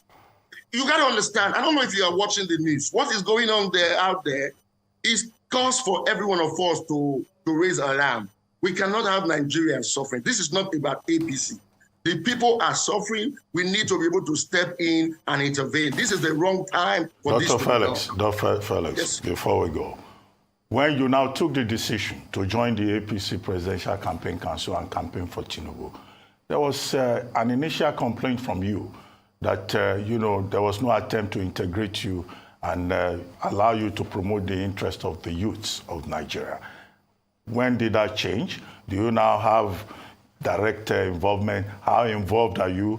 Those initial people that, tried to shut you out, have you now, made up with them? And do you have space in the campaign? Or you are just doing this so that as a personal effort on your own?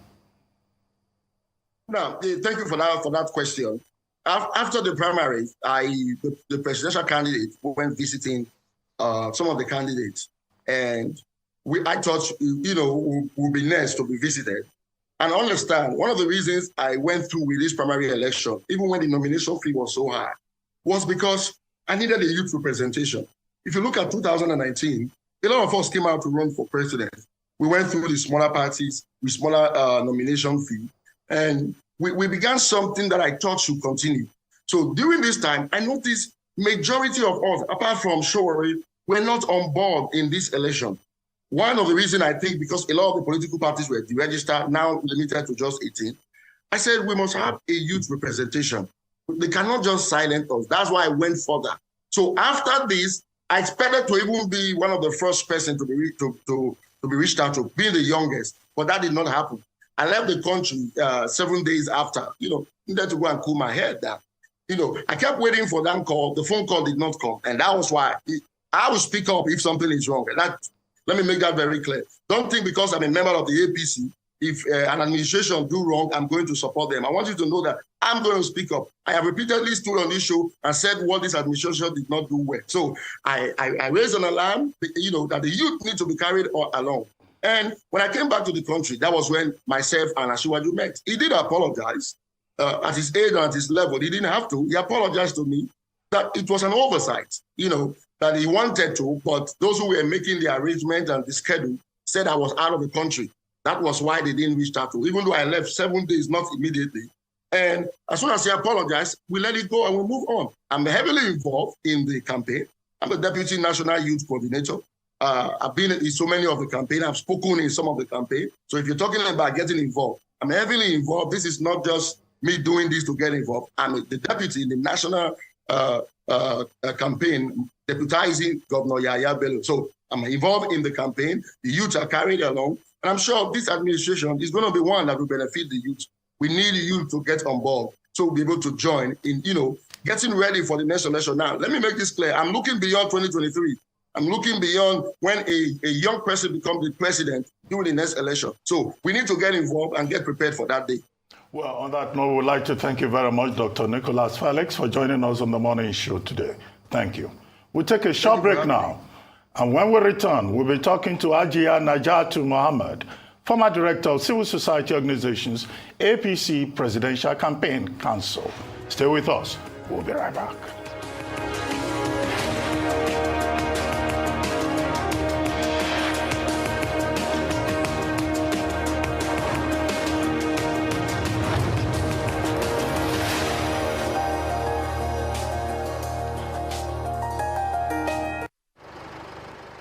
Emergencies happen when you least expect them to. It gets worse when you are cash-strapped. No need to despair. First Advance has you covered. You can get that urgent cash right now on First Advance. With First Advance, salary earners can get up to 50% of their salary. No hassles. As long as you earn a monthly salary and your salary account has been active for at least 2 months. It doesn't matter if you run a salary account with First Bank or any other bank. Just dial *894*11# or simply dial *894# on your mobile phone. What's more, when you open a First Bank salary account, you can enjoy 0 charges and free debit card issuance. Download the First mobile app on Play Store or App Store today. Log in to experience First Bank digital banking. Select Loans, select First Advance, and follow the prompts to receive your loan. Don't let that urgent need get the best of you. Get First Advance now. It's as simple as dialing *894*11#. First Advance. Fast, convenient, secure. You first. First Bank.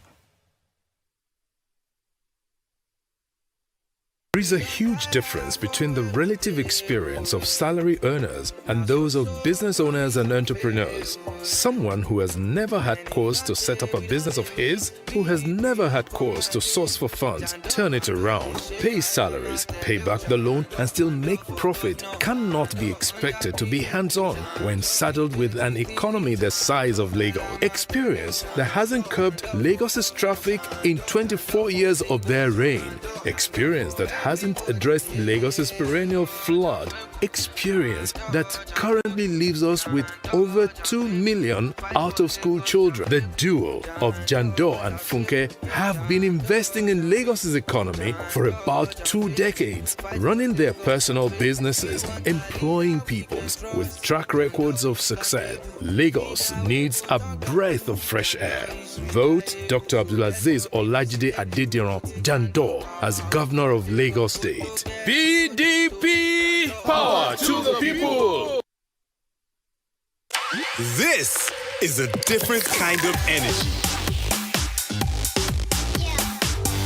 That's gang energy. With malt, ginseng, and vitamins. So recharge and take charge. Zag Energy Drink with malt. That's our kind of energy.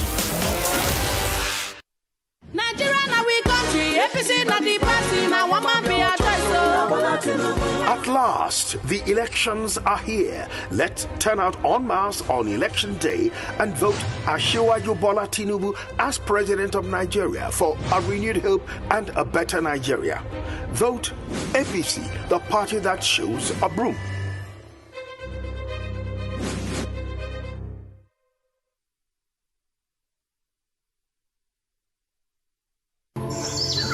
$34 million hectares of arable land. Over 200 million people. One nation.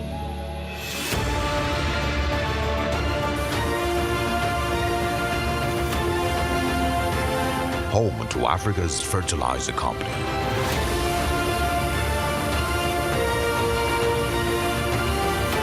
Dangote Fertilizer. Pure urea fertilizer.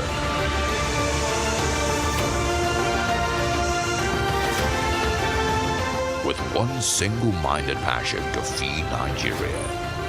Every bag is a potential, an aspiration to turn this green nation into the biggest food basket of Africa. Dangote Fertilizer. This na Emeka. He like to dey keep money for her. As CBN deadline don dey near so. This one na wise Emeka. As he don hear say deadline dey near, he wan carry money go deposit for the right place with Access Bank. It's time to spread your wings and fly. Reach for the sky. Even if the bank too far, na to go to the nearest Access Closer agent. No carry last with your money. Get up right now, right now. Money wey you deposit for Access Bank, na money wey go make your mind rest well. Don't let the money spoil for your hand, oh. 10 million naira today, fit be 0 naira tomorrow. Oya o, Musa, Shade, Onyinye, carry your money go Access Bank or Access Closer agent wey near you.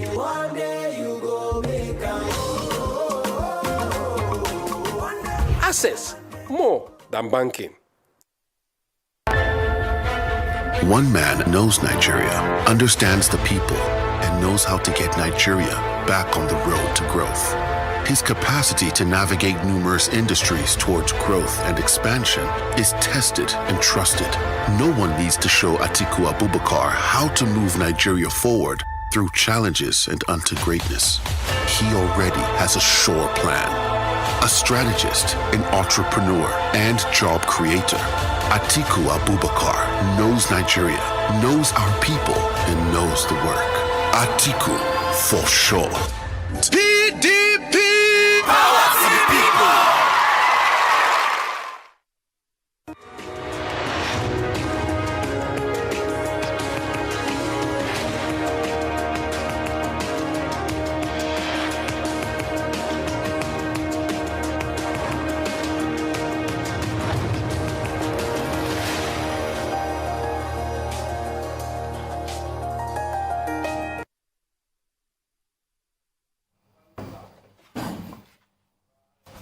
Welcome back to the morning show here on Arise News.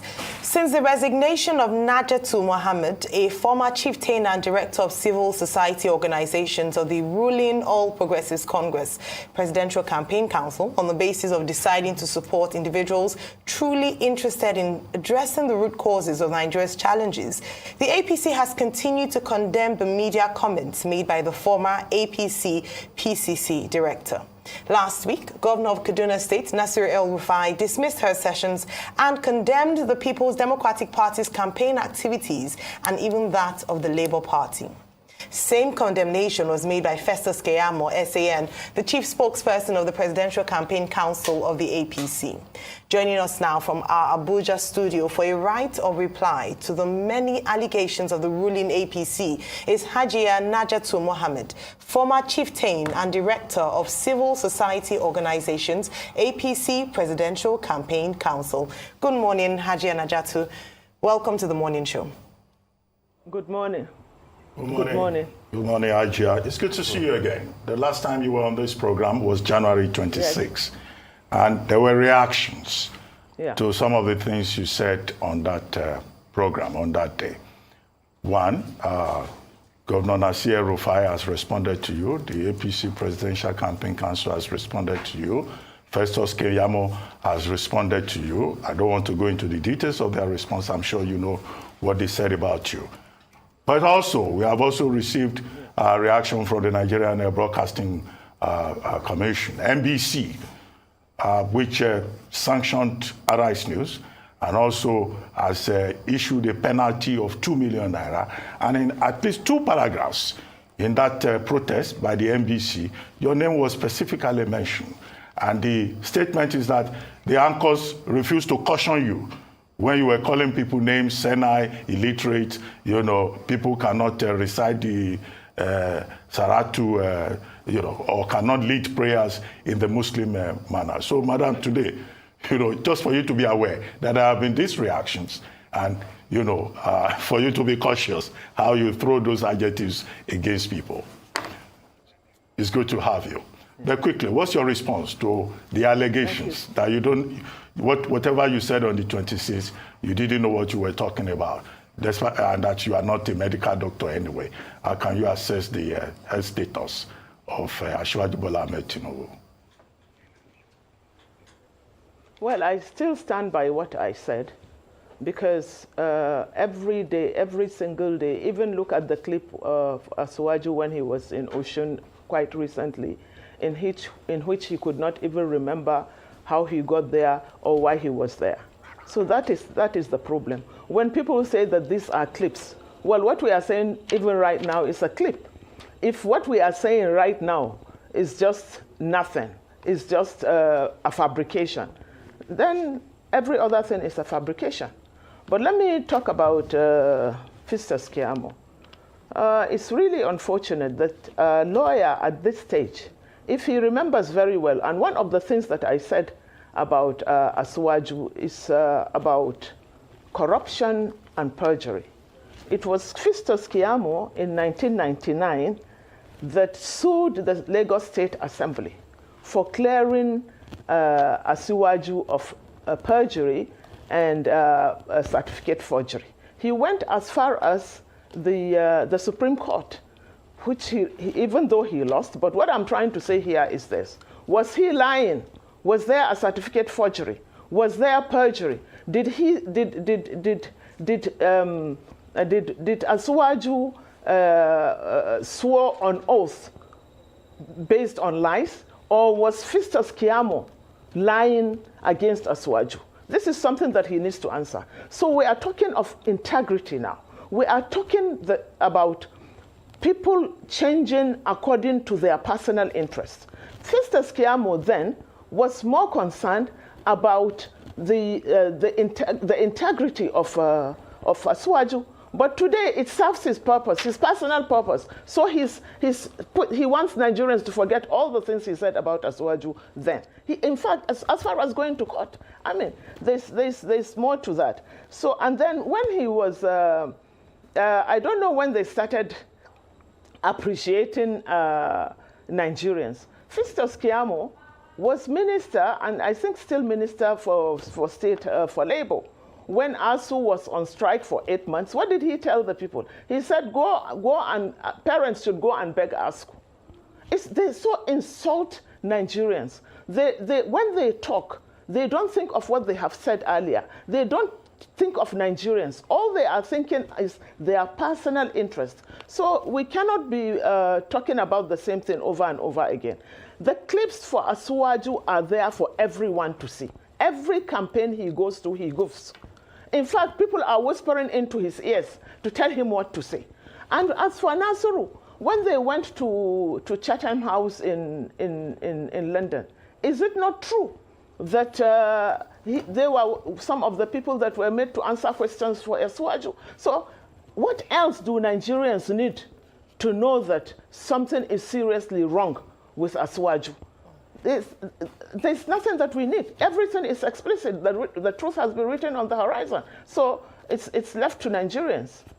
All right. As you would expect, there have been responses from the camp of the APC. They still maintain the stance that right from the very beginning you were a mole and you were working on behalf of the PDP, hence the reason why as soon as you tendered your resignation as being one of the directors on the APC-PCC, you then aligned with what they felt was your original candidate, which is the presidential candidate of the PDP.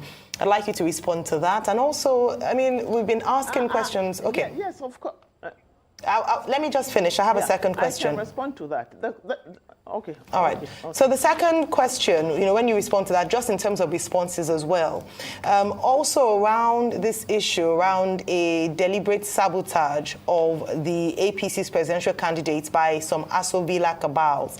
Now, because you've been close to the center of power, you would understand the dynamics of power and at least what happens in those circles. I'd like you to speak to these allegations, even though they said the president is supporting Asiwaju Bola Ahmed Tinubu, but he himself has said that they are working against his campaign. What's your take on this? First and foremost, when they said I was expelled from the campaign council, they never showed a letter from the national chairman of their party expelling me. I made a press release, and in my press release, after writing my letter of resignation, I told Nigerians that I did it because of my conscience. I am still on that. They should have brought out the letter of expulsion, even if backdated. They did not. They could not. When you lie about something, you get confused. There is no perfect lie. So I still remain on what I said. If they knew I was a mole, if they knew I was incompetent, why were they begging me? Falake cannot lie and say that he did not beg me to take that appointment. He begged me. I didn't want the appointment. And then I didn't take myself to Asuwaju in London. Asuwaju called me. I still have the text they sent me. I still have it, in which they asked me to please talk to Asuwaju. That Asuwaju wants to talk to me, because he called me severally after I refused the appointment from Falake. And Falake said I should please, in the name of God, meet him halfway. Let them put my name there, because the names are coming out the next day. So that I can, if having sat with Asuwaju, I am not satisfied with what he says, then I can opt out. The very next day, Asuwaju kept calling me. I didn't even know his number. It was around 11 p.m. I didn't know the number. I refused to pick the number. Then they sent me a text saying that Asuwaju wants to talk to me. I still have the text, in which I replied, tell him I'm waiting. Immediately after, less than a minute after, I got his call. He said, Hajia. I said, yes, sir. He said, I respect your stance on not accepting my appointment. I said, sir, you know me. I was in ACN. Why didn't you call me to ask me whether I was interested or not? Why are you sending somebody? And at this point in time, I told him, I cannot be a zombie. I cannot follow anybody just off head. He said, in the name of God, can you see me so that we can discuss it? But meanwhile, know that I'm in London. Can you come to London? I said, yes, sir, I can. Then he said, can I buy you a ticket? I said, no, sir, I can afford my ticket. I bought my ticket the next day and got on a Lufthansa flight. So what did I go begging as well? The names were out before I saw Asuwaju. The names of myself as a co-director, because they were not sure whether I would accept it or not after seeing Asuwaju. So they put, it's the only committee that had 2 directors, myself and another lady whom I really don't know. So I went to London, I saw Asuwaju, we sat for 2 hours. In fact, BC Akonde met us halfway through the meeting. And I asked him, sir, what is it you have for us up north? He told me point blank. He didn't lie to me. He said nothing. I said, you mean you don't understand what is happening in the north? You don't understand our challenges on security, out of school children, the Almajiri and all this? He said, well, if you have something for me, then you can write it out. That was what happened. I have never lobbied for anything. I think anything that I've ever gotten, I got it because I'm a businesswoman. But politically, no, let them go and look at my antecedents. Let them check my records. How many times was I made a minister? How many times was I made a senior special advisor? They go into public office to steal. And that is their psyche. It's all about personal. Everything is about personal interest. So for your next question, your next question is, your next question is on the cabal. Yes. Well, what constitutes a cabal? We have to even try to understand what a cabal is. A cabal is a secret political group or faction that are like masked, but that they manipulate and control the system. They manipulate and control everything that runs in the government. That is what a cabal is. And let me tell you who one of the cabals is Aisha Buhari. Aisha Buhari that is talking today is part of the cabal. Yes, we knew the cabal of Abba Kyari's of late, the Mamandauras, that she couldn't even come out to say. When she started talking about the cabal, she glossed on it. She didn't have the guts to come out and name names. I named names. For the first time in Nigeria, I started to name names. But that's interesting. The point is that... No. One second. It's still in line with what you're saying. It's still in line with what you're saying. With this, because this is you saying this, I just wanted to clarify that this is you saying that the First Lady is one of the cabal. But recall that when Governor Naira Rufai, hold on. When Governor El Rufai mentioned this, she actually reposted the video as if in support of his claim that there were people who were sabotaging. Is that not contradictory? No. She said, she reinforced what El Rufai said. She agreed with what El Rufai said. El Rufai said that the cabal in the villa, and she confirmed it. But what I'm saying is this. She is also part of the cabal. I am trained not to say they did this. We are trained to name names. You have to have the guts to tell Nigerians who the cabals are. And I'll tell you why. One, if you look at, we are discussing, the hardest thing for Nigerians now is the question of changing this money. People are in a very, very dire situation. Even I had to know how to mobilize to send my mother ingredients, tomato and pepper. It's terrible. I am stressed up. So think of the millions that have to work daily to feed. But what is happening? They are talking about the cabal, and they are talking about themselves. They are saying, what El Rufai is saying is that why is changing money is okay, but why now for elections? So is it about elections, or is it about Nigerians that are suffering? And whose election? Their election. This is the point I'm trying to make. So when they are talking of the cabal, her brother, Aisha Buhari's brother, same mother, same father, is the DG now or MD of Minting and Printing. So what are they talking about? When you talk of Emefiele, Central Bank, the next thing you talk of is Minting and Printing. Her brother, same mother, same father, is the head of Minting and Printing today in Nigeria. So how cabalish can you be? And for them to accuse the cabal only for themselves, that at this point in time, when did El-Rufai or any of APC governors stop to talk about ASU strike, the killings, the kidnappings of people? They've never discussed that. It has never, as we are talking now, hundreds of children from Kebbi for over 1 year, kidnapped girls from a Kebbi secondary school are still with the bandits for over 1 year. But nobody ever said about it. And 84 people were killed only yesterday in Katsina, 84. But they didn't bother. Every single day, Nigerians are being killed. Look at what is happening in the southeast. And they don't care. They don't care.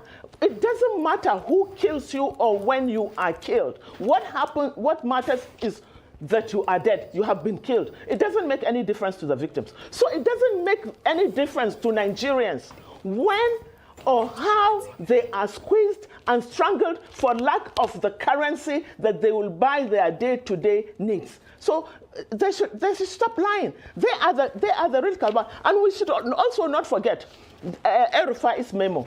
If you remember El-Rufai's memo after the death of the former chief of staff, Abba Kyari, the memo was leaked, in which El-Rufai was insinuating or was saying that there are people that he actually wanted to be to replace Abba Kyari. He did everything he could to replace Abba Kyari because he said otherwise, some people are already boasting that they will choose the next petroleum minister, they will do this, they will do that, they will hijack everything. So he wanted to be part of the cabal. So, I mean, what are we talking about? Okay, Najatu, real quickly. We'd like to first interrogate you because what the rebuttal a lot of the APC people are saying is that all these years you were together with them, you collected deals. Which part of it was what you confirmed the last time you were here about the Police Service Commission? So they're also saying that are you truly sure that you didn't benefit further, that was the only thing, because you claimed you were not paid anything for that, it was just a service to the country and all of that, that can you truly beat your chest? At the Police Service Commission? Yes, that can you truly beat your chest? No. Sir. No, hang on a minute. Let me finish. Let me put all of them together, ma, please. Okay. So that are you truly beat your chest that was the only thing you collected, that you didn't collect any more? Because they too are now kicking back at you that you are not the only one that has the right to speak. Secondly, from what you are saying today, yeah, I know. It looks as though that cabals have factions in this country. What factions are the cabal? Are everybody now? Because now that you've opened the can of gunpowder to this government of cabalocracy. So there are cabals here and there, factions here and there. You mentioned one. Which faction is that? Which other people are in other cabals that have multiple functions that the APC presidential candidate, Governor Nasir El-Rufai even said that some elements in the villa are working. Let's talk about these cabals in the villa. But they are also saying that you too should account. Were there other things you benefited? Was it only the Police Service Commission? That you should come out straight and not just say all of this because you've left the party now. It's sour grapes times for you. That's what they're saying. Okay. There's a difference between the Police Service Commission and the party APC. We have to make it very clear. I am a part-time commissioner in the Police Service Commission. I am not a full-time commissioner. And as part, there are only 3 full-time commissioners. The chairman, Commissioner 1, and Commissioner 2. But myself and the other commissioners representing civil society, representing the media, I am representing women and the business community from the East. The 4 of us are not on salary. We have never been paid a salary. We are paid sitting allowances. So the books are there. So let everyone go and check. You see, these people don't see service. If I'd wanted to make money, I would have long been a minister. If I'd wanted to make money, because their psyche is that of service is not to the public, but service to self. So they can't see anything beyond that. And then about your second question on the factions of the cabal. Yes, there's a cabal that was led by the late Abba Kyari, may his soul rest in peace. And the reason why Aisha Buhari first started to attack the cabal, it was because she wasn't part of the cabal then.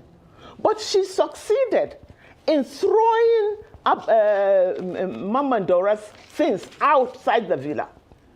She physically threw them out. If you remember the case of the shootings in the villa, the gunshots in the villa, who made that? Aisha Buhari's cabal is made up of her children and her brothers. She determined the appointment of the former NISAL DG. She determined who is now her brother, same mother, same father, at the meeting and preaching. She sometimes determine, in fact, instruct service chiefs. So who is she? Is she not a cabal? Ajia. And then there is, of course, the other cabal. Ajia. Yes. Nigerians did not vote for... You know, sir, and let me talk about El-Rufai, for God's sake. About El-Rufai, let us look at the beginning of El-Rufai. But before talking about the beginning of El-Rufai and how he came about where he is today, I want to please refer people to Obasanjo's book, My Watch, Volume 2, page 110 and 112, in which, and I quote, he said, my vivid recollection of El-Rufai, my vivid recollection of him is he has a penchant for lying, for unfair embellishment of stories, and his inability to sustain loyalty. He is a pathological purveyor of untruth and half-truths with little or no regard for integrity. That is why Obasanjo described El-Rufai in his book. And let me go ahead to cite examples of this. One, who brought El-Rufai to BPE? It was Atiku. It was on Atiku's recommendation that he was brought into the PBE. It was on Atiku's recommendation when Obasanjo wanted to restore the FCT original plan. He wanted somebody that he felt was strong enough to withstand the heat. So he asked Atiku for advice, and Atiku recommended El-Rufai. In fact, by the time El-Rufai went to the Senate for clearance, the Senate refused to clear him. It took the intervention of this same Atiku for him to be cleared. So but what did he do? The first thing he did was to betray Atiku. He started fighting Atiku. Not just that, even in Obasanjo's book, Obasanjo has referred to him as, I have heard of how, and I'm quoting Obasanjo's book now, I have heard of how he ruthlessly savaged the reputation of his uncle, a man who was like, in the African setting, his foster father. I shredded when I heard the story of what he did to his half-brother in the Air Force, who is senior to him in age. This is what Obasanjo has said about El-Rufai. So El-Rufai is a pathological liar. He is so shameless. He says things that suits him when it suits him. I don't think that is right, that Nigerians should continue to listen to people like that. When it suited him, before 2015, he had said all sorts of derogatory things about Muhammad Buhari. But by 2015, when he wanted to be governor, he came and knelt down before Buhari, because he's nothing in Kaduna without Buhari. In fact, he is so unpopular. His impopularity in Abuja was transferred to Kaduna because of the demolitions. If one of his benefactors, an uncle of his, who had served his people his parents very well, Justice Bashir Sambo, he helped the family very much. He's from Zaria like them.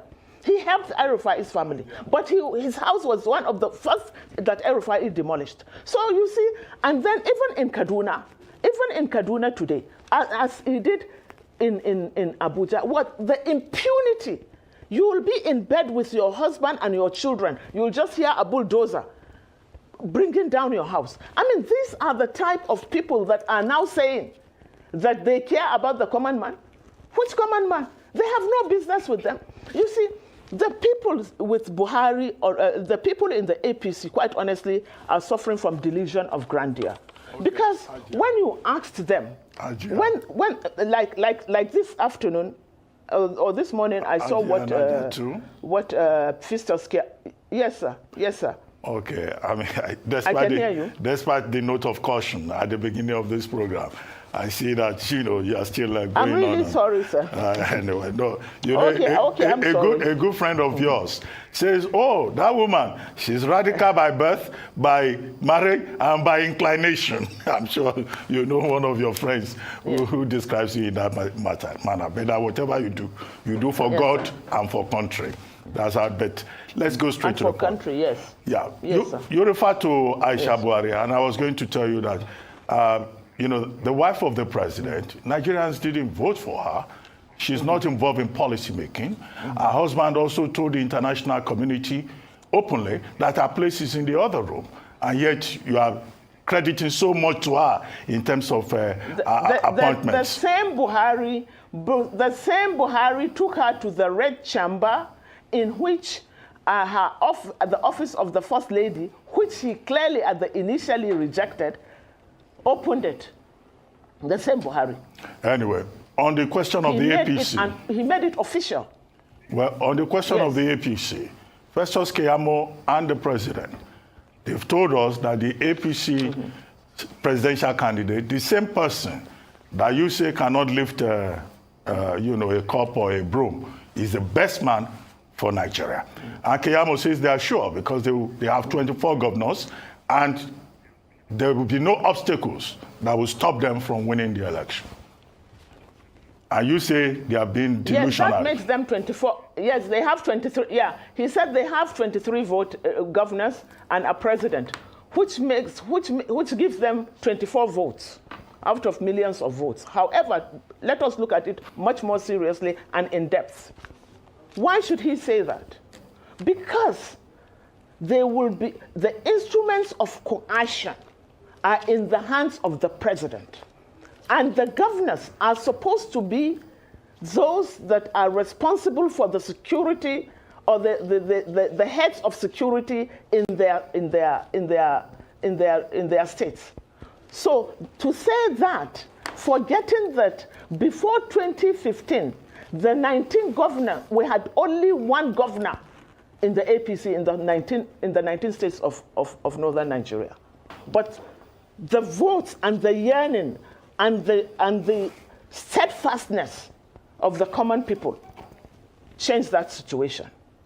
So I'm telling them, what they want to do is to use the excesses of the instruments of coercion, meaning the military and the police, to turn things around forcefully in favor of their candidate. That is the only reason why they said that. Secondly, if you remember, Hadi Sirika in Katsina, in a gathering, was swearing by God that they have amassed so much money. They have amassed so much money that they will use that money for elections. So it's just self-explanatory. Festus Keyamo is not saying that Nigerians are behind them.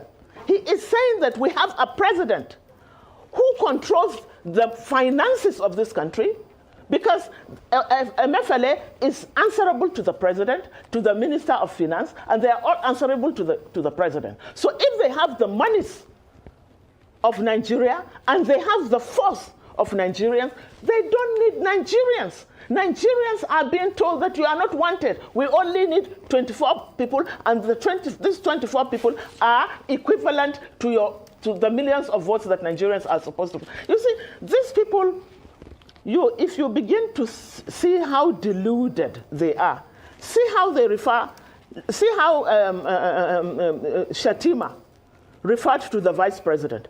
He says, if he's nice, he should sell ice cream. A professor who is much more educated than he is, he can never catch his legs in terms of education and forthrightness. And here, what Fistus Kiamo is now saying, here, what El-Rufai is saying, all they are saying about this change of money is because it's for them. Everything is about them. Why are you changing money? It's good to change money, but why now? But what I'm saying is that the whole thing boils down to a government that is weak.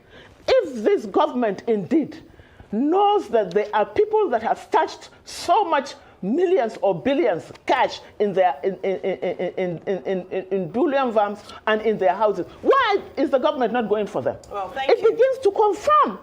It begins to confirm what the Kiamos and the El-Rufais are saying, because change of money is for them. Election, they all have they have governors and they have the president. These people have all a single vote each. How are they able to change things when we know that most of the governors were there because the common man stood and fought and defended their votes? But why are they now saying that since they are there, that the common people do not happen? See what they have to say about Obi. Well, they referred to Obi as a jester, as a Nollywood actor. You see, these people are deluded. They are so power drunk. They can't believe it's over. They don't believe in elections. Ajia and Ajatu, on that note, we'd like to thank you very much for joining us on the morning show. Thank you. Thank you very much. Thank you so much, sir. It's now time for a short break. When we return, Aaron Akere-Jola will be here with Global Sports Update. Stay with us.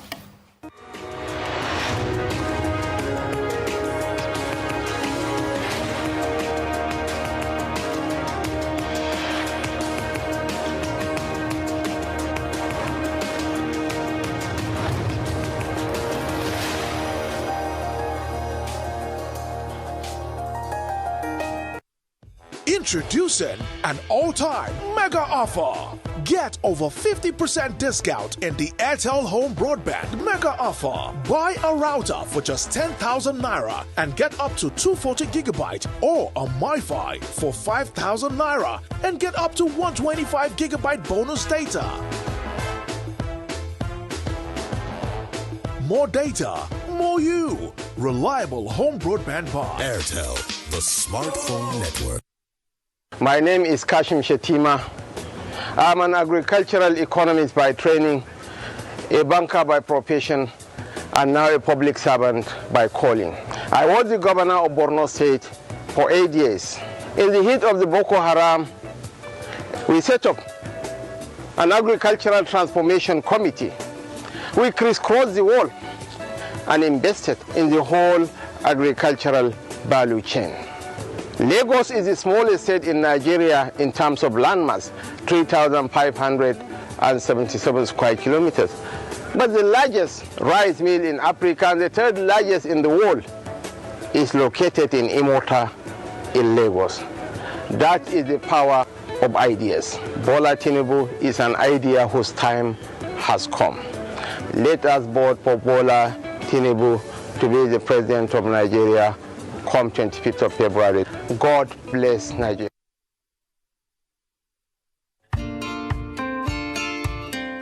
Hello, welcome to Able to Vote Guide.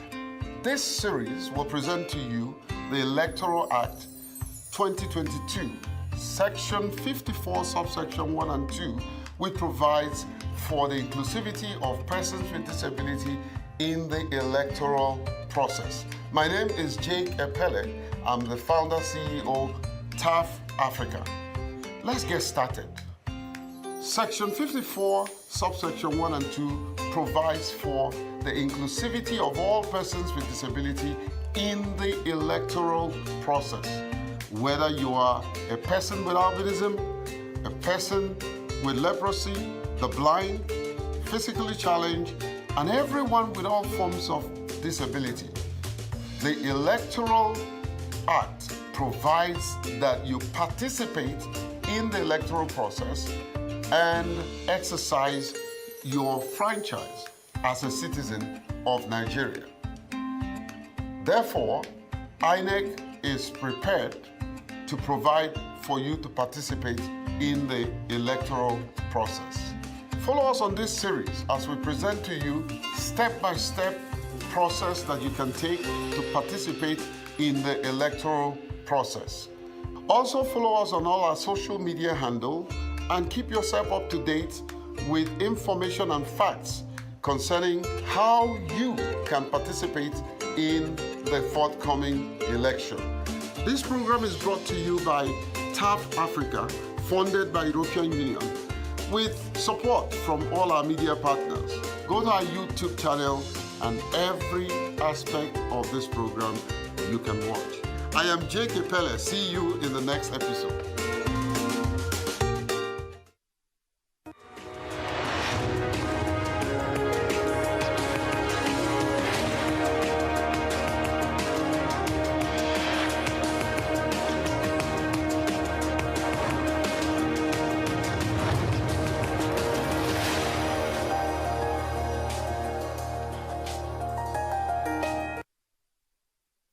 Welcome back to the morning show here on Arise News.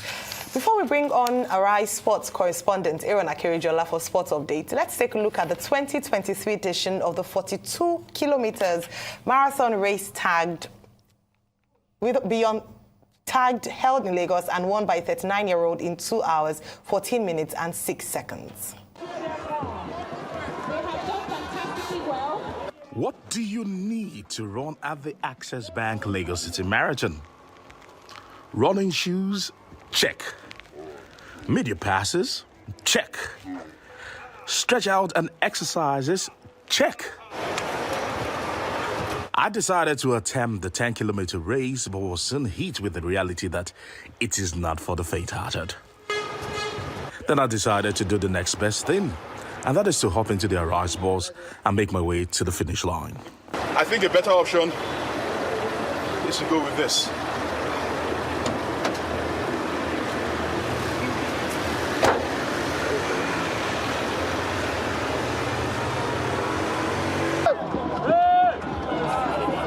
The 2023 Access Bank Lagos City Marathon was won by Edwin Kibet Koech of Kenya. Kibet beat about 300 marathoners on Saturday morning to win the 42-kilometer race. He claimed the grand prize of $50,000. The 39-year-old finished with a time of 2 hours, 14 minutes.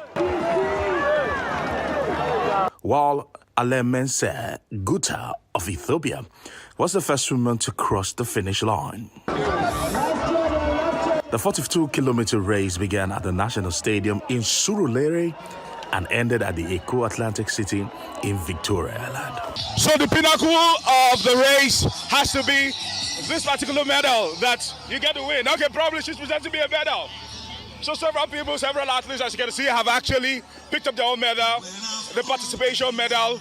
But I didn't participate, so maybe I'll have to return my back to her. Thank you very much. Okay, she says I can keep it. But I must tell you that one thing is certain. For those that have actually come, you can actually see them in their numbers. All they want to do is to put their hands on this and have this memorabilia as being part of the 2023 Access Bank Lagos City Marathon. I must tell you, you can actually see the presentations going on right now. And it's been fantastic, and more importantly, health is wealth, as they say. And 2024, 10th of February, we cannot wait. Everyone has gathered from Africa for this particular race, the biggest race in Africa, and certainly Arise News has been here covering it and ensuring that people get to feel what it is like to be a Nigerian. Aaron Akerijola signing out.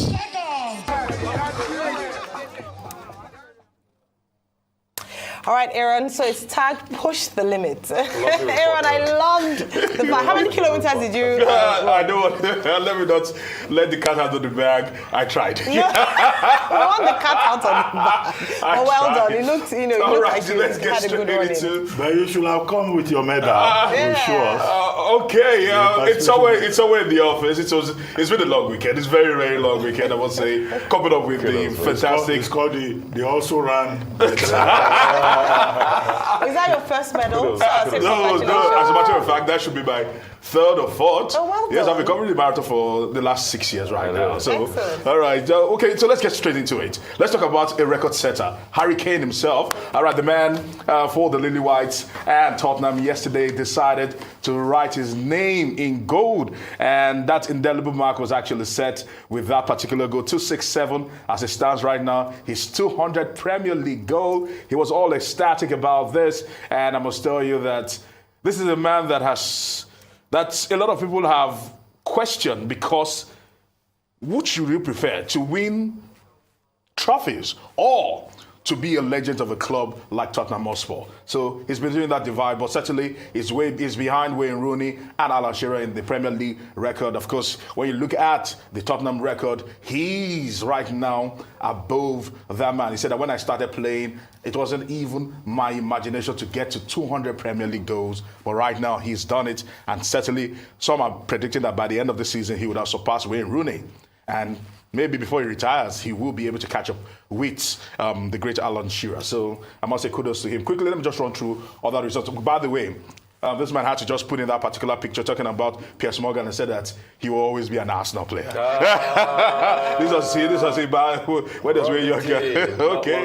Okay, so now moving away from that, in the La Liga, Barcelona had all to celebrate, and they're looking like they are in pole position to probably win the La Liga and the trophy this season with a convincing 3-0 win over Sevilla on the day. And you look at it, this is the first time in a very long time that halfway through the season, Barcelona have this dominant lead with Real Madrid losing over the weekend. It's looking like this title is almost settled. You can actually see the gap there. It's actually not even a gap, it's a gulf as we speak. Away from that, quickly, in the Premier League, you look at the table, we spoke about what happened with Arsenal losing over the weekend, Liverpool losing over the weekend, with Manchester City losing over the weekend. The Premier League table actually now stands with nothing changed aside the fact that Manchester United are coming closer. You can see United have risen to third on the table, 3 points behind Manchester City. And you can actually see the 8 points behind Arsenal, the log leaders. In the MPFL, there were massive wins quickly. Let's just run through that one, as Bendel Insurance once again are showing that they can actually mix it with the big boys. Some are even calling them winners in waiting. Getting a goalless draw against Gombe United. Some of the other results actually coming in. Doma United stunning Rivers United 2-1, and Wiki beating Rangers 1-0. And finally, we've been speaking about this, the third edition of the Sportsville Award held, and one thing echoed throughout the award, which was the fact that no one paid for the award, and the award was given based purely on merit and contributions to football, as against other awards that we get to see now and then. And a lot of commendations were given to Frankie Laboya, I must say. All right, good one to Frank Laboya and the team Sportsville. They've been at it for so many years now. They're well over 20 years. Well over 20 years, and they've just been doing well. Kudos to them. But real quickly, great report, I should say, as regards to coverage. Congratulations to Harry Kane. I saw it coming that Tottenham was going to beat Man City, and I'm so happy that I'm sitting next to you and Tottenham didn't beat Man City. It puts Arsenal in the better stead to be able to win the league. With a game in hand, they're still 5 points clear. Yeah. With a game in hand, I'm sure that resonates with you. But we cannot stop talking about Osimhen. Osimhen is a wonder boy. Yes, he is. Oh, goodness me. 16 goals this season already. Nobody can stop Osimhen. That guy's the greatest footballer, the greatest striker on earth. Nigerians had a good weekend with Aziza Oshola also scoring a hat-trick for Barcelona Feminine. So it's been a good weekend for Nigerians, I must say. Okay.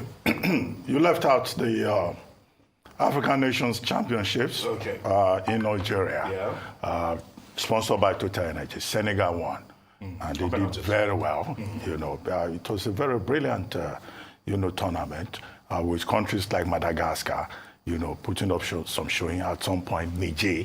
But at the end of the day, the awards in the individual category were taken by Senegal and the Algerian players, which is remarkable.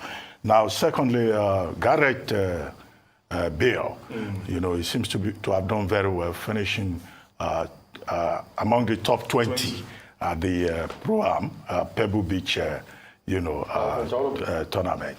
Where the final is today, but it's only the professionals that are being the finals today. He's an amateur also. But he has received a lot of commendations. Yes. He left football and now he seems to have what looks like some kind of future in golf. You never know. Yeah. He may become a professional golfer and start a new career. Age, doctor? Well, no, I'm just thinking aloud. You never know what will happen. Okay. And the Access Bank City Marathon, well, that was fine. At least they didn't shut down Lagos. The management, I thought, was in order in terms of allowing people to move around. And then, of course, why is it only the Kenyans and the Ethiopians always winning? The Nigerians were celebrating Fola Shadi Adetutu. Yeah. They say she's the first woman to cross the finish line. She came 10th. But, you know, every year it's Kenya and Ethiopians. However, congratulations to Access Bank. They've been able to establish that on the calendar, both as a cultural event and also as an initiative for sports promotion. Such that even our own Aaron Akerejola, even when other people were doing 21 kilometers, he did half a percentage kilometer and quickly jumped into the right people. The effort, your effort is to be commended. Yeah. Commend your effort. But it's not good. Talk about commendation of effort. Aaron, the marathon runner. My congratulations, Aaron. And I must say that for Harry Kane, something that was very special over the weekend was that the Jimmy Greaves family actually released a statement to congratulate him and say that he must be very proud, even though he's held it for 50 years, but that they were very proud of Harry Kane. So that was fantastic. Thank you so much, Aaron, for your time. It's time now for a short break on the morning show. When we return, we'll have Arise News analyst Emmanuel Efeni join us to review top stories in today's newspapers. Stay with us.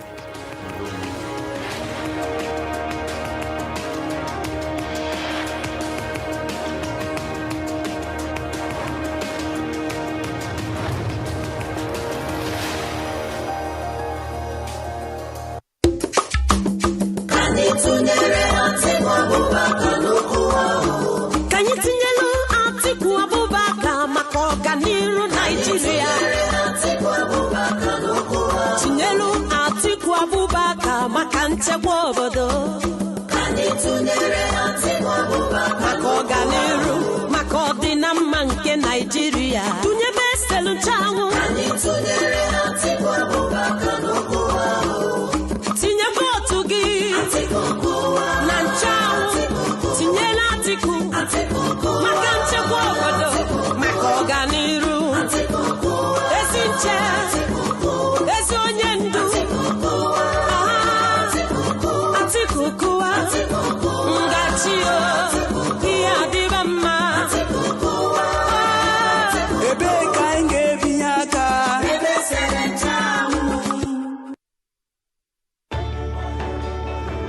As you adjust to the new realities for operating your business and engaging with your customers, let us help you transform your business into a digital powerhouse capable of adapting and taking advantage of today's opportunities. With our best-in-class array of digital solutions, you can conduct your business, receive payments from your customers, and perform transactions quickly, safely, and conveniently, because we've got you covered with the right people, technology, and service offerings.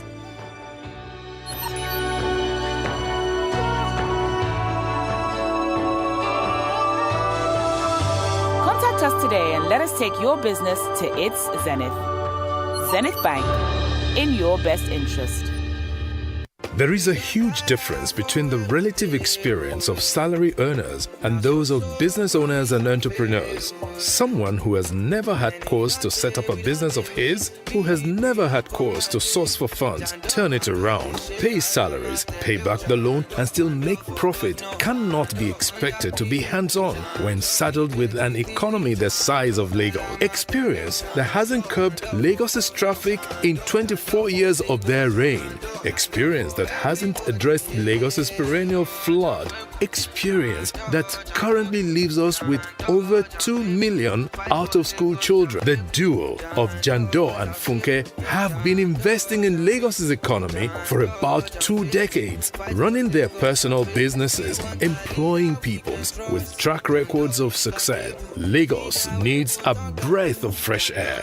Vote Dr. Abdulaziz Olajide Adediran Jando as Governor of Lagos State. PDP! Power to the people!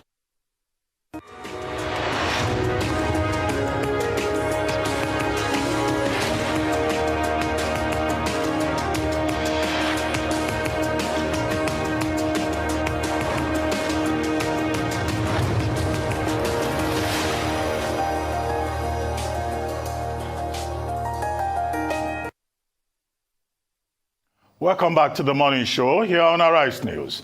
Joining us now to review some of the headlines of today's newspapers from around the world is Arise News analyst Emmanuel Efeni.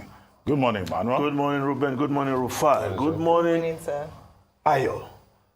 Now, we'll start the review quickly with this Nigeria's newspaper of record. And we are starting from the window story, where there is a front page editorial. And of course, when this day comes up with front page editorial, then it means it's a very serious national issue in this case. Interim government, perish the thought.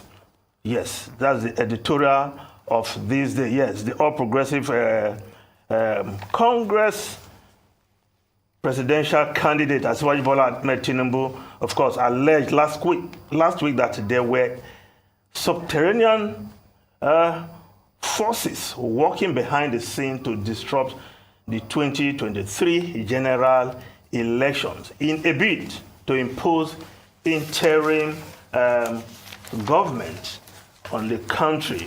Well, this day has come up because, as a paper, one of the tripod of this day is the defense of democracy, the others being social justice and free enterprise. So when democracy is about to be threatened, you see this day coming out smoking. And in this case, this day is saying that anybody, all those who are behind this kind of thought, just have to perish that thought.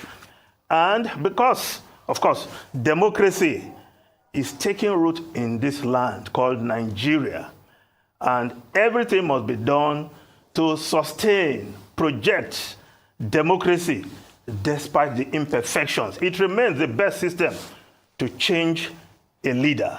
Nothing else will be accepted. And this they went further to say that decisive steps should be taken by the federal government to bring stability in the various departments of the nation's life to create genuine conditions for the February 25 and March 11 elections. Then it went further to say, above all, the federal government must support the last mile preparations of INEC for the elections. In cases and places where the credible threat of insecurity threatens the election, special security arrangements must be put in place to ensure that elections take place all over the country as scheduled. So this day, drawing the attention of the nation that anybody who is behind the thought of an interim arrangement must perish that thought now and forever. Now, other stories. The lead story, Naira scarcity. Peter Obi calls for calm, appeals to Nigerians to bear with federal government. CBN urges Apex Bank to expedite circulation of new currencies. UBA GMD. CBN banks addressing challenges associated with the new Naira disbursement. Atiku alleges APC conniving with banks to hoard new 1,000 Naira, 500 Naira, and 200 Naira. Police warn against lawlessness in Kwara as governor calls for calm. Manufacturers Association decries hiccups in implementation, says manufacturers will suffer 25% drop in sales. Yes, because people are finding it difficult to even have money to do any form of transaction these days. Even petty traders, they are feeling the pinch because they don't have point of sales machines at the markets to sell their tomatoes.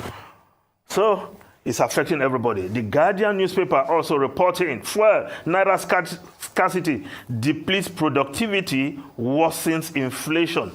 While the Punch newspaper, Buhari under pressure to end fuel, Naira disasters. Governors in talks with presidency, Emefiele as reps, more emergency session. President must intervene. Crisis affecting turnout at rallies. Senators, reps making that claim. Now, the New Telegraph newspaper polls don't impose candidates on followers Onaikon urges Cleggy, vote credible candidates, not party. He advises Nigerians. Presidency, APC at crossroad as El-Rufai, Des Villa, Kaba. Lawyers push for adoption of independent candidates. Well, I don't think Cleggy men should go to the pulpit and tell their adherents who to vote for. Adherents should be given, they should have the free choice to decide who to cast their vote for on election day. That is what I think should happen. Now, the Daily Trust newspaper, bandits attack, 71 buried in Katsina communities, more still missing, 27 women kidnapped. We are left on our own. Locals, Buhari, Atiku condemn attack. Well, insecurity still real. This is the president's home state. Ruben, Rufai, and Ayo. It's like we've run out of time. Yes, if any, we seem to have run out of time. Otherwise, I would have loved to comment on this editorial. Interim government perished the thought. And I agree absolutely that whoever is thinking of an interim national government should perish the thought. The last time we tried it, it ended in tears. Thank you very much. We'll take a short break now. When we return, Ojinika Ope will be here with details on what's trending. Stay with us. We'll be right back.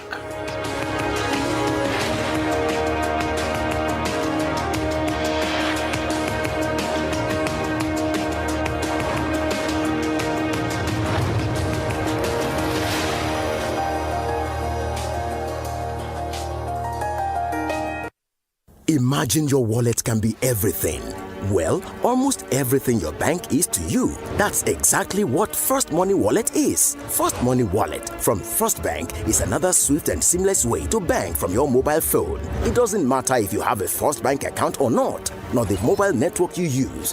Everyone can open a First Money Wallet, and it's very easy. Your phone number is your account number. With First Money Wallet, you can send money using just a phone number, receive money, pay bills, buy airtime and data for yourself or someone else, and in check balance. You don't need a bank account at all or BVN to enjoy the boundless possibilities First Money Wallet offers. All you need is a registered phone number, and you can fund your wallet easily through your First Bank account or any bank account and debit card. What's more, First Money Wallet is highly secure with fingerprint technology and PIN. And when you need cash, just walk up to any First Money agent near you to withdraw money. No smartphone, no wahala. Just dial *894*1# on any phone. So it doesn't matter if you live in the city or the remotest part of the country. With First Money Wallet, your transactions are easy, seamless, and secure. Download the First Money Wallet app now. Input your phone number and follow the prompts, or simply dial *894*1#. All money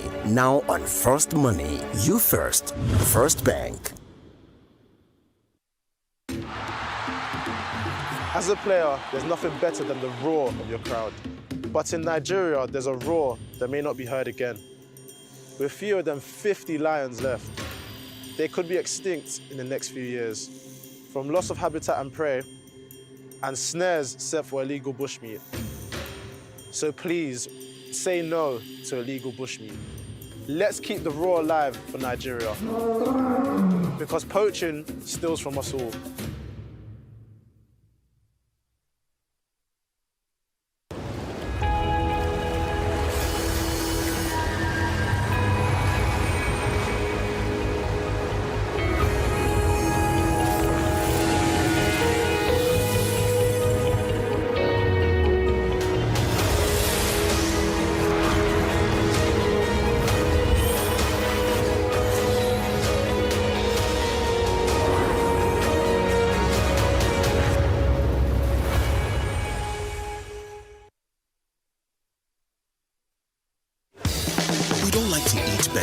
More nutritious meals, more veggies. But we want it tasty and easy too.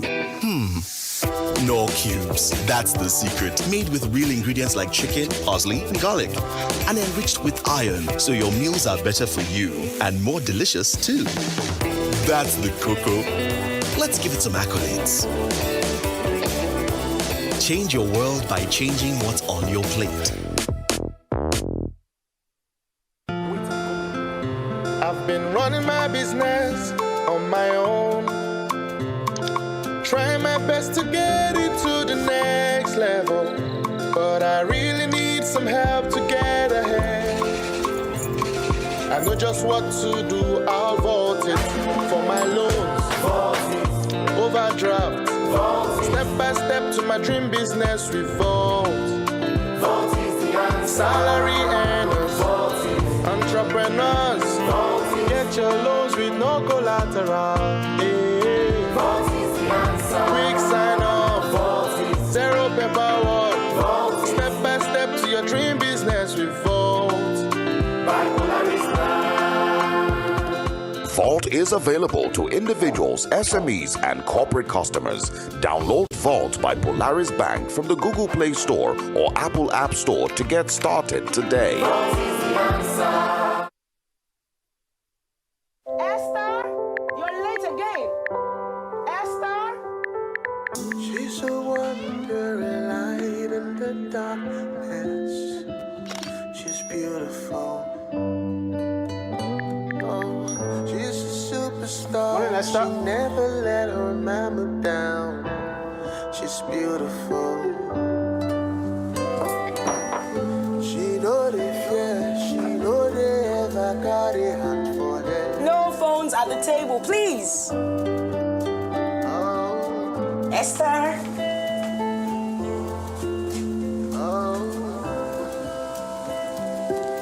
I love you too.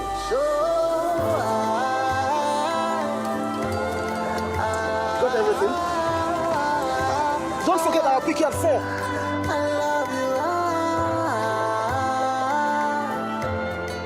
Airtel, the smartphone network. Haruna, Bisi, Akman, Unduka, how will I want to do on election day? On election day, I go take my PVC. When I retire, I vote. Now, broom, I go put my hand for Tinubu. On election day, I go take my PVC. When I retire, I vote. Now, broom, I go put my hand for Tinubu. People of Nigeria, make we all come out on election day and vote Asiwaju Bola Tinubu as president. Make Nigeria for better. Make you put your hand for APC, the party where show broom. Not forget, now broom you go put your hand in. Bam! On election day, I go take my PVC. When I retire, I vote. Now broom I go put my hand for Tinubu.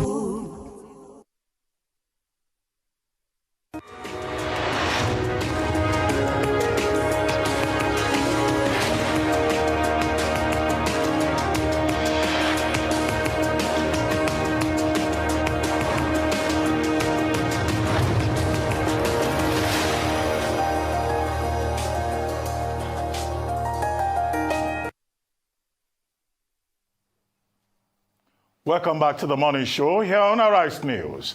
Joining us now is Ojinika Ojiokwe with stories trending around the world. Hello, Jinik. Good morning, Dr. Abati. Good morning. Happy New Week to you all. Good morning, Nayo. Good morning. Good morning, Rufai. Hope you all had a great weekend. Yes, congratulations on a very Congratulations successful to every one of us. I saw you on stage. You saw me on stage, I tried small. Thank you. Thank you. Always a model. I did not walk the runway. You see, that means you didn't come. We'll talk about it after I the saw show. your pictures. Well, I hosted the first night and the second night, so that was fun. I saw your pictures. Well, all right. Good morning to you, viewers. Here are some of the stories that are trending across the globe. In Turkey and Syria, a powerful 7.8 magnitude earthquake hit the southeast region of both countries early Monday, toppling buildings and sending panicked residents pouring outside in a cold winter night. At least 99 people were killed in government-held areas of Syria, leaving 334 people injured, while at least 76 people lost their lives in 7 Turkish provinces, also leaving at least 440 people injured in the strongest earthquake to hit Turkey in more than 100 years, putting the overall death toll from the earthquake in both countries at over 200. In Iran, Supreme Leader Ayatollah Ali Khamenei on Sunday pardoned tens of thousands of prisoners, including some arrested in recent anti-government protests after a deadly state crackdown helped quell the nationwide unrest. The pardon came with conditions, excluding dual nationals held in Iran, those charged with spying for foreign agencies, and those affiliated with groups hostile to the Islamic Republic. In Nigeria, President Muhammadu Buhari on Sunday condemned the killing of 84 vigilantes by terrorists at Yagoji Forest of Kankara local government area in Katsina State, the president's home state. The insurgents had on Wednesday, February 3rd, ambushed a convoy of the vigilantes as they went to recover animals stolen by the insurgents. The president, in paying tribute to the slain vigilantes and their families, said that the sacrifices of the brave men who are working to prevent and punish crime in their communities will not be forgotten. Under sports, Harry Kane became Tottenham's outright all-time leading scorer with his goal in the 1-0 win over Manchester City in the Premier League on Sunday. It was the England captain's 267th goal for the club, one more than the late Jimmy Greaves, who played for Tottenham from 1961 to 1970. The 29-year-old striker now has 200 goals in the Premier League, only the third player to do so in the league's history. Thank you so much to the Grammys. Thank you. Finally, under entertainment, Beyoncé made history on Sunday night with her fourth win at the 65th Grammy Awards, hosted by comedian Trevor Noah. With a record 88 nominations and 32 awards in the bag, she became the most decorated artist in the show's history, surpassing the 26-year-old record once held by the late Hungarian-British conductor Georg Solti, while actress Viola Davis emerged from the show an EGOT, a term used to describe those who have won an Emmy, a Grammy, an Oscar, and a Tony combined after her win for Best Audiobook, Narration, and Storytelling Recording for Finding Me. I wrote this book to honor the 6-year-old Viola, to honor her life, her joy, her trauma, everything. And it has just been such a journey. I just EGOT. Then, Nigerian Afrobeat star Tems won her first ever Grammy Award in the Best Melodic Rap Performance category for her role in Wait For You, the 2022 hit song by American rapper Future, featuring Canadian star Drake. You pray for my demons, girl, I got you. Every time I sip on codeine, I get vulnerable. Congratulations to Tems. We all are so happy for her. Somebody was arguing with me. Congratulations. Nigerians are going to the highest high. Female Nigerian artist to win the Grammy. The Grammys. It's amazing. Amazing. Yes. I thought I should. I'm still on radio, but in my radio days where I'm a jig jockey playing song. Yes. This lovely girl brought a song to our studio. It was called Try Me Then. Yes. And the fascinating thing was that she produced the song herself. Yes. She's amazing. And since then, she started to grow off the map. Tems, I'm so proud of your success. I'm so proud of you. So proud of you. So nobody can try you, Tems. Nobody can try you. Well, all right. Very well said, guys. Let's begin what's trending. The internal wranglings within the governing All Progressives Congress took a dramatic turn over the weekend after President Muhammadu Buhari, during the campaign rally held in Naira State, endorsed Bola Ahmed Tinubu, the party's flag bearer, as the next president of Nigeria. Thank you very much. Your Excellency, the Executive Governor of Naira State, and his colleagues, I stand by already established protocol. Ladies and gentlemen, I am very pleased today to be part of this campaign for Bola Ahmed Tinubu as the next president of the Federal Republic of Nigeria and the governor of Naira State for his second and final term.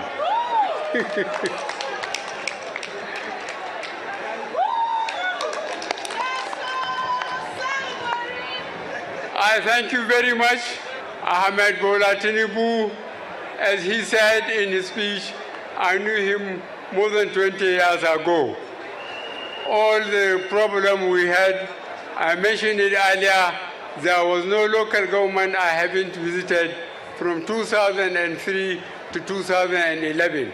And I visited all the states 2019 when I was asking for this term, the second term, and the final term. I will continue to campaign for Bola Ahmed Tinubu. He is a committed Nigerian, and I believe he will give all he has to this country and to you, Nigerians. I thank you very much. Well, Buhari's comments come after Tinubu's outburst during the party's presidential rally in Ogun State, where he expressed dissatisfaction over the fuel and currency scarcity in the country. The president's endorsement has generated several reactions from a cross-section of Nigerians. Well, Yakubu Dogara, a former Speaker of the House of Representatives, in a tweet on Sunday, described Buhari's endorsement of Tinubu as a joke, taken too far. His tweet reads, "I know that Buhari loves to crack jokes, but I didn't know he will escalate it to the level of satire. Asiwaju will give his best to Nigeria. Really? Fake certificates, fake parentage, golden triangle, excavates, and racketeering? No, Buhari, Nigeria does not deserve his best. But we get the satire." Well, Festus Keyamo wrote, and he is the spokesperson of the All Progressives Congress Presidential Campaign Council. Well, in a swift response to Dogara's tweet, he described him as a political prostitute and backstabber. His tweet reads, "My brother and law schoolmate, Yakubu Dogara, this tweet is beneath you. You are actually pained by the support of Buhari for Tinubu, two leaders who have stayed true to their beliefs and causes, unlike the political prostitute, wanderer, and backstabber that you have always been." Well, you know, both men have exchanged more words on Twitter. But, you know, this endorsement for Asiwaju Bola Ahmed Tinubu, you know, it is obviously has changed a lot of the conversations that have been going on, you know, within the APC, whether or not there's some sort of rancor going on. I think it has set the ball straight at this point. Even the conversation like this day has on its headline, "Interim Government, Perish the Thought." This is an editorial piece that was written as well. Dr. Abati. Okay, let me start with this day editorial, since you brought it into the conversation. There have been talks about the possibility of an interim government. You recall that we had an interim government shortly after General Babangida's incident was stepped aside in 1993, or thereabouts, and then we had this interim national government led by Chief Ernest Shonekan, which of course did not last. I think they spent less than 90 days in that government. But the big arguments made by this day, if that was under military rule, now we are under a democratic dispensation.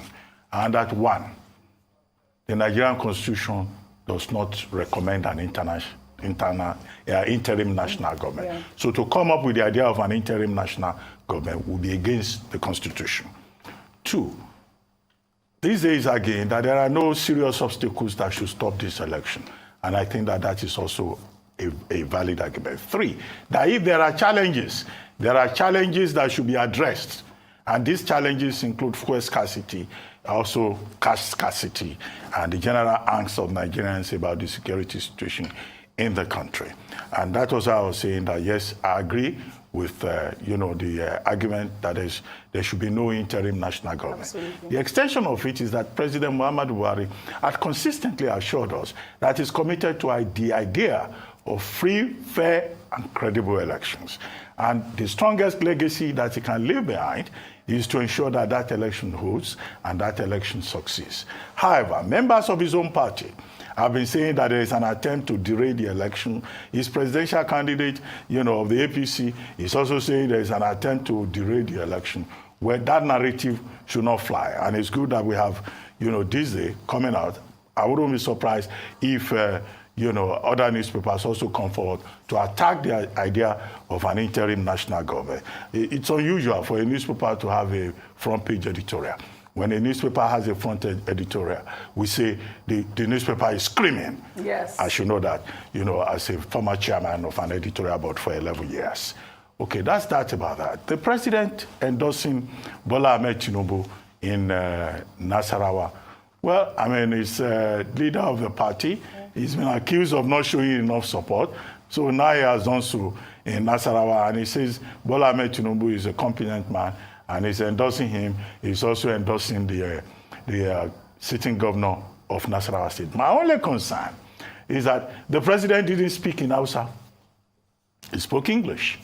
The majority of the people at that rally, they probably, will have understood him better if he had spoken in the Hausa language that will connect more with the crowd. But anyway, in any case, that's his choice.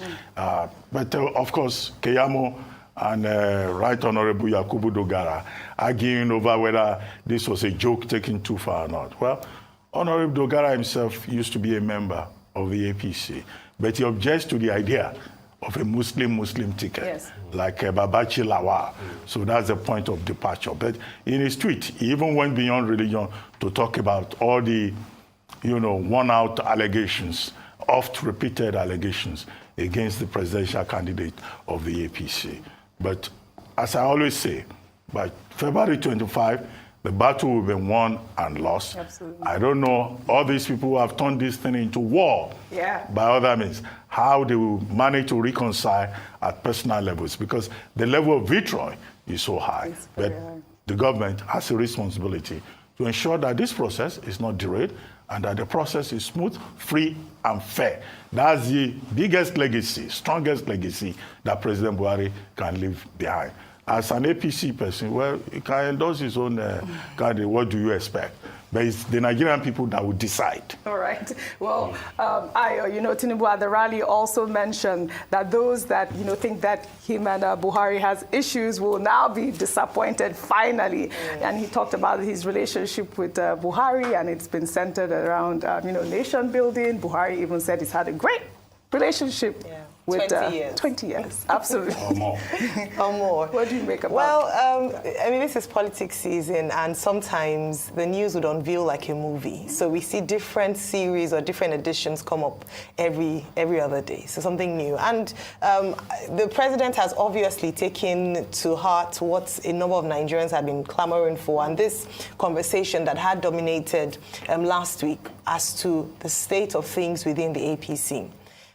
Especially as you refer to what happened in Abeokuta and what the presidential candidate of the APC had said. Even though his surrogate had come out very quickly to clarify his statement, which we talked about here as well, that he wasn't referring to the president, he was referring to the powers that be, he was referring to people, unnamed people in the villa. The president coming out to make these very bold statements about his guy, perhaps the boldest thus far. I mean, very definite, very clear. You cannot. Like said, he spoke in English. Yes, so you can't read meanings into it. We don't need. We don't need a translator. Correct. We don't need an interpreter. He was saying he was definitely, supporting. However, there's a saying that action speaks louder than words. Okay. So he can come out and, as he's done before, raise his hand or say, I'm going to support you. But if the body language does not say the same thing, then Nigerians will continue to suspect that perhaps things are not all well, within the APC. And so I believe that this is a good move. They are in it to win it. Come February 25, all hands should be on deck in the APC, as with other parties, as to presenting their party as the winner of choice. And all hands should be, on deck. Well said, Ayo. Rufai. So I'll first react to this entire government thing. Please, I beg all, let us perish, abolish, use in strong term, condemn any ideas about interim government. Secondly, I beg all again, please, politicians and presidential candidates, stop feeding or muting the idea during your campaign. Because this was said by presidential candidates at a campaign that there might be a possibility for interim government. Stop doing that, because this is dog whistle. Let's not do it. There is no legitimacy for interim government. In fact, the Yorubas had a word they used to call it then. You know what they call it, Oji? Ijoba fidi hair. what fidi hair means is that you couldn't sit properly on the chair because you don't have the humidity to sit on the chair, so you just sit with one part of your butt. And it's a recipe for anarchy. And the circumstances are different. Elections have not been won and lost. Please. Because we know how politicians play their game. They mute the idea, they start to put it in the consciousness of people. That's the way the media game is being played.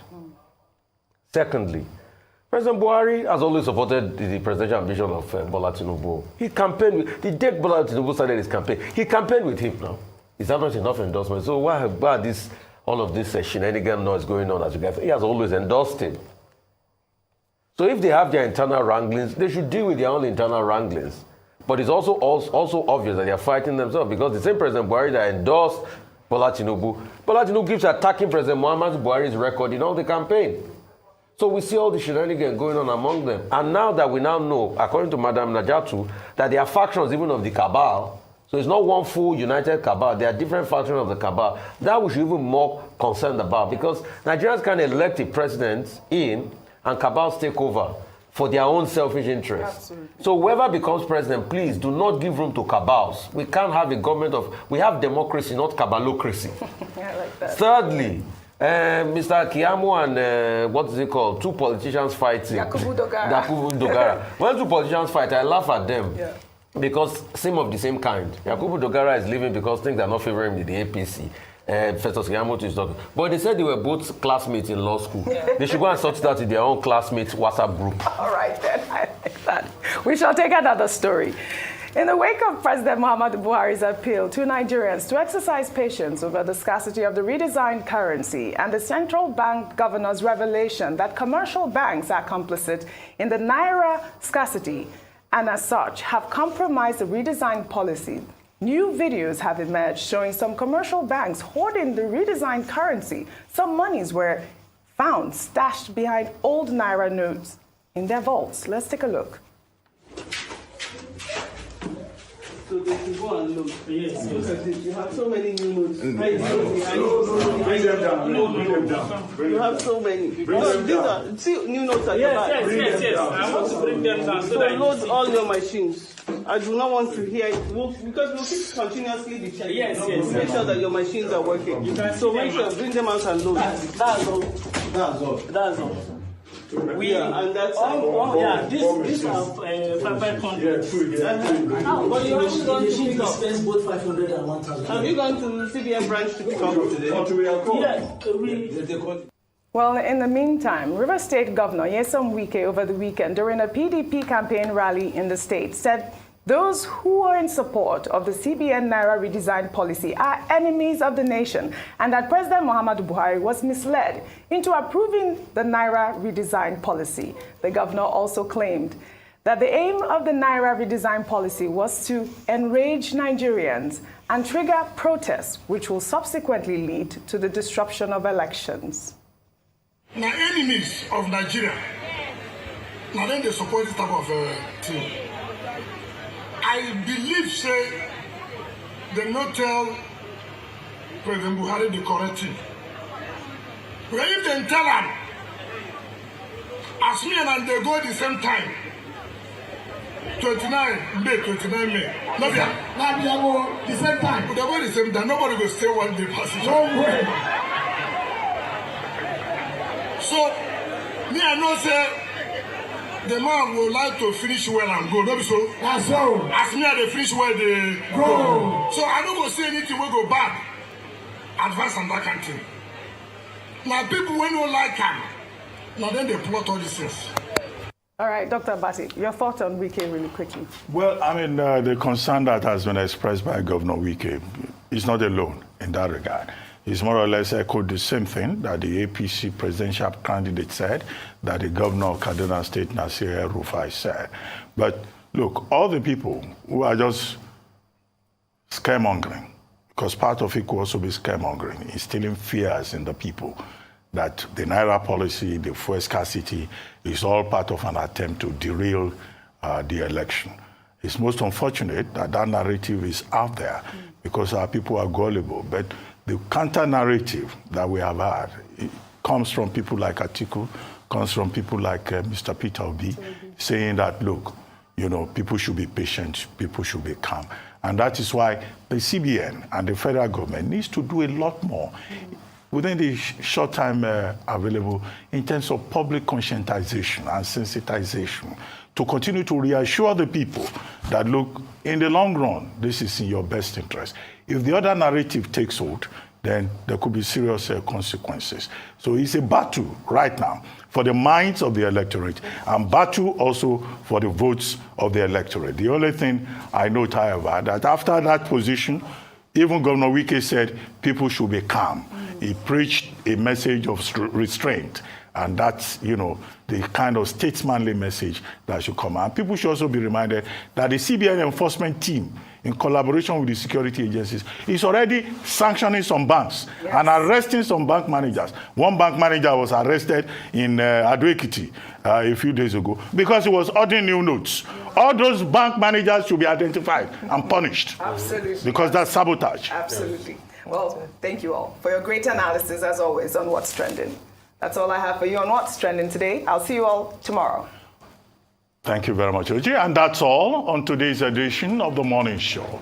Rutu Sodiri will be here next to take you through Global Business Report. Stay with us. It's still the Arise News Channel.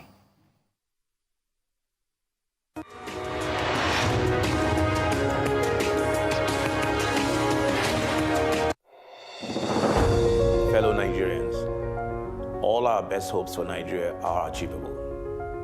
By every measure, Nigeria can be a better, stronger country.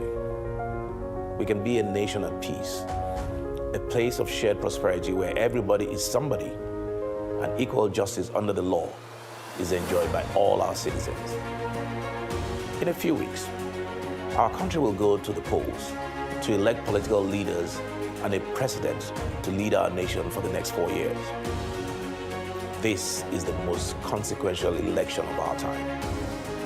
And we have it in our power to make the choice that allows us to achieve the grand possibilities of what Nigeria can be.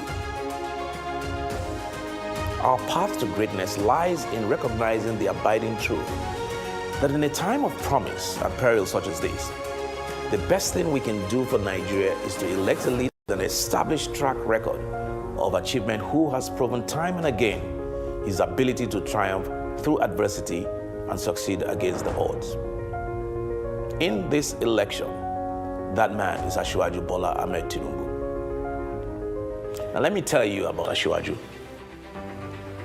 This majestic yet profoundly imperfect democracy we have today is the legacy of men and women who in the years after 1999 used the instruments of law, politics, media, and advocacy to keep this country from becoming a one-party state dominated by the personality cult of one individual. Asiwaju was at the forefront of that effort in every way. At the same time, he was governor of Lagos State, Nigeria's smallest and most populous state,